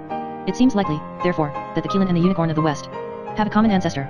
Chinese writers enumerate 6 different sorts of unicorns: the king, the Kaio Tuan, the Po, the Hai Hai, the Tu Jianshu, and the Keelan, but it seems probable that all 6 are derived from a single original. The great age of some of the classics in which these animals are described proves that the unicorn legend is old in China, and this fact alone accounts for the existing discrepancies. In spite of these, the Keelan is more consistent than the Western unicorn. It varies little in appearance and not at all in habits or temperament, being always gentle, beneficent, delicate in diet, regular and stately in pace, and with a call which in the middle part thereof is like a monastery bell. The Keelan, moreover, does not show the tendency to sink down and fade away into the rhinoceros, which is so deplorable in the Western unicorn, for the Chinese know the rhinoceros perfectly well and describe it accurately as a totally different species. From the time of the Han Dynasty to our own day, they have been the carvers of the rhinoceros horn, and old Chinese writers have much to say of the prophylactic value of this horn.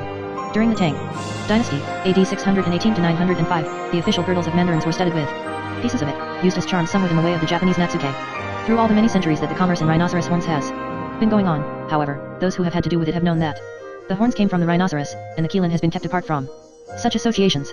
Uncontaminated by trade, never regarded as a drug or as an emblem of moral virtue, he has moved serenely all this while in the central recesses of the Oriental imagination.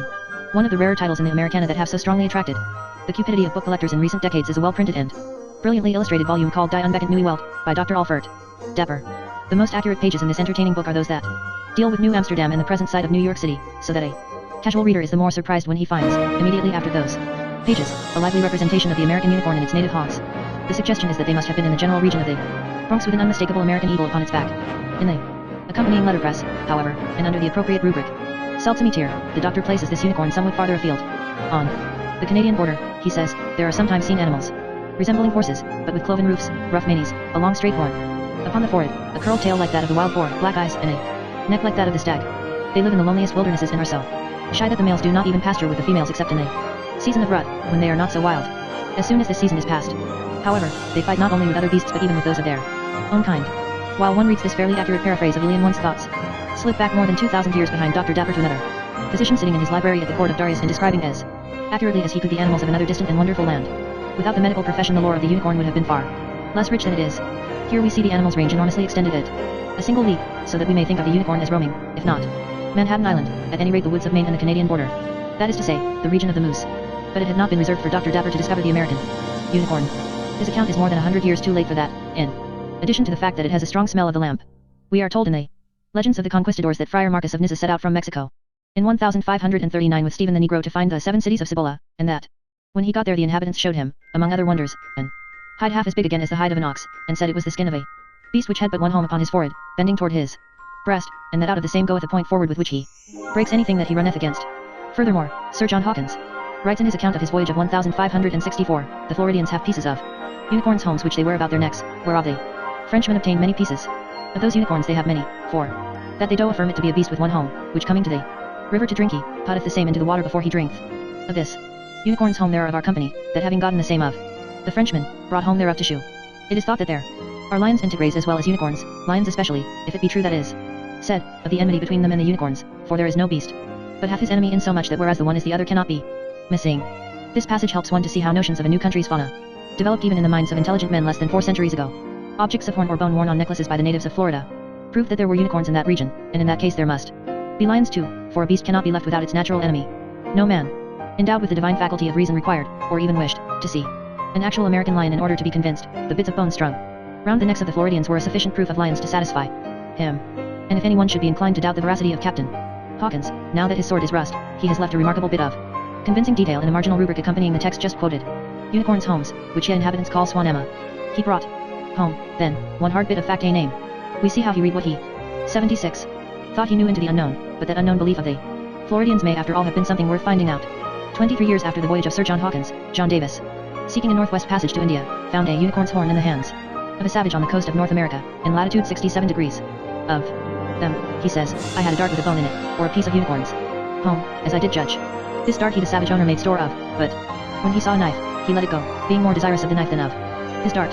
So much, then, for written records, by means of which we have traced the unicorn legend through the greater part of the world. And now, if one might shake off for a moment the necessity of finding definite authority for every opinion, if one might indulge his own fancy on this topic as thousands of others have done, and if it were not for the fear of being taken quite seriously, one would like to toy with the notion that the original home of the unicorn was the lost Atlantis. Let us consider what may be said for this. Here we have a very ancient and persistent legend concerning a beast that seems to have vanished from the earth. The belief is of long standing that this beast, although as actual as the mammoth or the saber-toothed tiger, was destroyed by the flood. Now it is generally agreed among Atlanteans that the worldwide tradition of the flood, which Hebraizers will persist in calling Noah's flood, is a racial memory of the submergence of the Atlantic continent. Most significant are the few but startling evidences that the Aborigines of the Western Hemisphere had their own legend of the unicorn, and that they actually used its supposed horn for magical ends. Legends so similar and so peculiar, found in both hemispheres, must have spread east and west from a common distributing center, and that center may well have been the vast region that has been covered for at least 10,000 years by the Atlantic waves. The Sargasso Sea has been for time out of mind the port of missing ships. Why may it not cover the primeval habitat of missing animals? Here is an argument in support of Plato's theory about the lost Atlantis that would have commended itself to the enthusiastic genius of Ignatius Donnelly, but one of the several objections to it is that we cannot really prove the existence of a unicorn legend among the American Aborigines. One is sorry for this, feeling that Atlantis would have been as appropriate a habitat for the unicorn as even the mountains of the moon. We should solve several difficult problems if we could place him there with assurance. Chapter 5. The treasure of his brow. Although men have often been uncertain where unicorns were to be found, there has never been the same difficulty with regard to unicorns' horns. These have never been plentiful and they have usually been very dear, but they have been known. Almost any well-read or widely traveled European of the 16th century would have been able to name 8 or 10 whole horns kept in cathedrals, monastic houses, or king's treasuries. Not to mention the innumerable smaller pieces to be found in the hands of the wealthy. The study of these horns, of their distribution, origin, and use, leads into the center of unicorn lore. Come we now, in the words of Thomas Fuller, to the fashion and color of the horn, conceiving it no considerable controversy concerning the length and bigness thereof, quantity not varying the kind in such cases. It is hard to know just what Thomas Fuller, who lived victoriously and contentiously through the English civil wars, may have understood by a considerable controversy, but this one has been long and earnestly waged. Ctesias gives the length of the horn as 1 cubit or 18 inches. Aelian as a cubit and a half, Pliny as 2 cubits, Silenus and Isidore as 4 feet, Cardan as 3 cubits, Rabelais as 6 or 7 feet, and Albertus Magnus as 10 feet. At this point the growth of the horn was checked, for the animal that bore it was obviously becoming top-heavy and needed, as several skeptics pointed out, to be as big as a ship merely to carry such a formidable bowsprit. Arabian writers showed less retr ain't, for Al-Damarai, among others, asserts that the unicorn, for all its great strength, is unable to lift its head because of the great weight of its horn. Other Arabian authorities inform us that he often carries about on this horn the bodies of several elephants which he has perforated. Although the spoils went to the victor in these contests, they were frequently, as in human affairs, quite as lethal as defeat, for Al-Ghazouin says that when once the unicorn has gored the elephant he is unable to remove the corpse from his horn, so that he either starves to death or else dies of the putrefaction. Here was material for a powerful pacifistic allegory, if the Arabs had been given to such things. The end comes when the roc, seeing the unicorn with one or more elephants impaled upon his horn, swoops down and bears the whole mass of flesh away as a tidbit for its young. Concerning the length of the alicorn, then, one could think almost whatever one liked. The time was to come when specimens almost if not quite as long as that described by Albertus Magnus were to be seen in Europe, and undoubtedly the respect in which the unicorn was everywhere held was maintained by the effort to imagine a beast to which a horn 10 feet in length would be proportionate. Before the 16th century there was general agreement among they learned that the true horn was black, as Aelian had said, but after a long period of vacillation the opinion that it was white or of the color of old ivory definitely triumphed. Less bookish persons had thought of it as white. For a long time, if we may judge from the numerous pictures of the unicorn to be seen in medieval manuscripts, Andrea Bacci recalled the assertion of Aelian and Pliny, but had to admit that all the specimens he had seen were not black but more nearly white. His dilemma was really distressing, for he had, on the one hand, the Renaissance scholar's profound respect for ancient authority and, on the other, he felt obliged to avoid saying anything that would cast a doubt upon the genuineness of the horn, a white one, belonging to his patron, Don Francesco de Medici. He does the best he can in saying that Niger does not necessarily mean pure black, but with all his learning he cannot make the word mean anything like white. Thomas Fuller suggests that the differences in color may be due to age. White when newly taken from his head, yellow like that lately in the tower, of some 100 years seniority, but whether or no it will ever turn black, as that of Aelian's and Pliny's description, let others decide. But the most ingenious Solution of these discrepancies was the view that the true horn is white, within and black outside, on account of the bark that covers it, so that the same horn may be described as either black or white according as the bark has been left on or stripped off. By far the strangest thing in the history of opinion about the alicorns appearance is the age and persistence of the belief in the natural spiral twistings or striae. These are clearly delineated in every picture of the unicorn that I have seen in medieval manuscripts, some of which were drawn in the 12th century. It is possible that Ilian meant to describe them in his phrase XXXXXX triple X chi XXXXXXX for the word XXXXX may mean either rings or spirals. Even the horns of the unicorned animals shown in bas relief on the walls of Persepolis seem to show these twistings. There is nothing said about them, however, in Tisias, Pliny, Solinus, Isidore, or Physiologus. Aside from the mysterious passage in Ilian, there seems to be no ancient authority for them whatever, and learned writers do not mention them until after the close of the Middle Ages. Erudite Europeans were converted to the anfractuous spires and cockeye returnings to adopt Kohler's charmingly pedantic phrase at about the time when they admitted a possibility that the horn might sometimes be white, but Arabian writers had accepted them somewhat earlier. Alcazouin says, for example, that the unicorn has one horn on its head, sharp at the top and thick below, with raised or convex striae outside and hollow or concave striae within. Arabian notions of the inside of the alicorn are highly interesting. IBN. Cord per thousandth asserts that when the horn is split longitudinally one finds, inside of it, on a black background, the white figures of a man, a fish, and a peacock or some other bird. Al-Jihad, in his Book of Holy Things, makes much the same remark, and Al-Damari affirms in more detail that when one cuts the alicorn lengthwise there are found in it various figures in white on black, as of peacocks, goats, birds, certain kinds of trees, men, and other things wonderfully depicted. Horns with such remarkable interior decorations were more prized, of course, than those without them, and the Arabs tell us that a good one was worth over 4,000 shekels of gold, and that they were used by the Chinese mandarins on their girdles. This whole belief is certainly one of the most curious confusions of art with nature. Michelangelo seems to have found it helpful to imagine that his statue already existed in the stone block before him, so that his task was merely to strip away the superfluous material. Arabian travelers in the Orient could understand the work of the Chinese ivory carvers in no other way. While considering the physical characteristics of alicorns, we should not neglect the abundant testimony that they are not always fixed solidly in the skull, but that some unicorns have them pliable, as Arthur Golding says in speaking of the one-horned bulls of Ind. To what purpose they list there was the best authority for movable horns in general, Aristotle having ascribed them to the Indian bull and Solinus asserting that the Erythraean ox could raise and lower its horns at will. The same advantage was enjoyed by the Yale, whose horns normally projected one forward and one backward, but who could switch them about to suit the exigencies of the moment in fighting. Cosmas Indicopoulos informs us that the rhinoceros's horn is normally so loose that it shakes and rattles when he walks, but that when he is in a rage it is suddenly tightened to such a degree that he can tear up rocks and trees.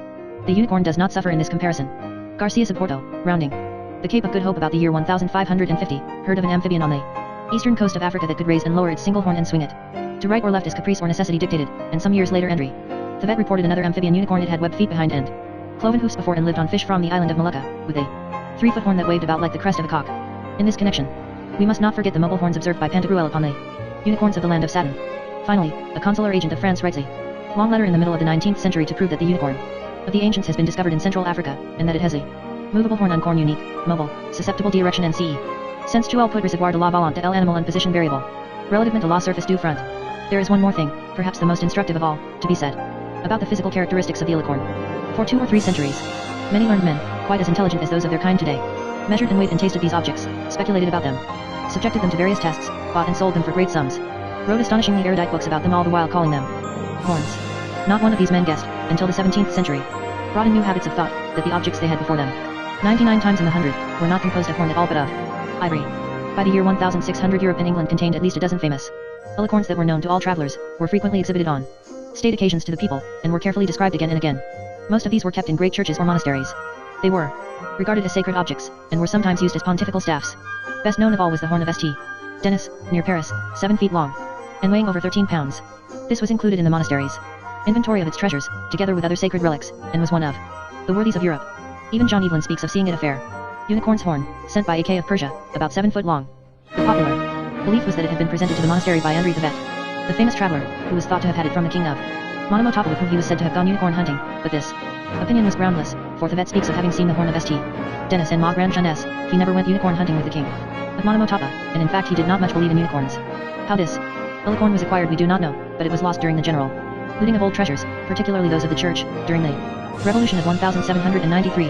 It was kept in a dark vault of the sanctuary, one end of it resting in water. We hear that this water is given to drink to those that go under the hollow arch, and so soon as they have drunk they suddenly fall into a great sweat. Cardan has left a careful description of the St. Denis alicorn which he saw during a visit paid to the monastery in company with the monk's physician. After we had seen the sepulchres of the kings, he writes, and the statues, and other marble ornaments, I studied very closely the unicorn's horn, hanging in the sanctuary. It was so long that I could not touch the top of it with my hand, but its thickness was slight in proportion to its length, for it was easily possible to surround it with the thumb and first finger.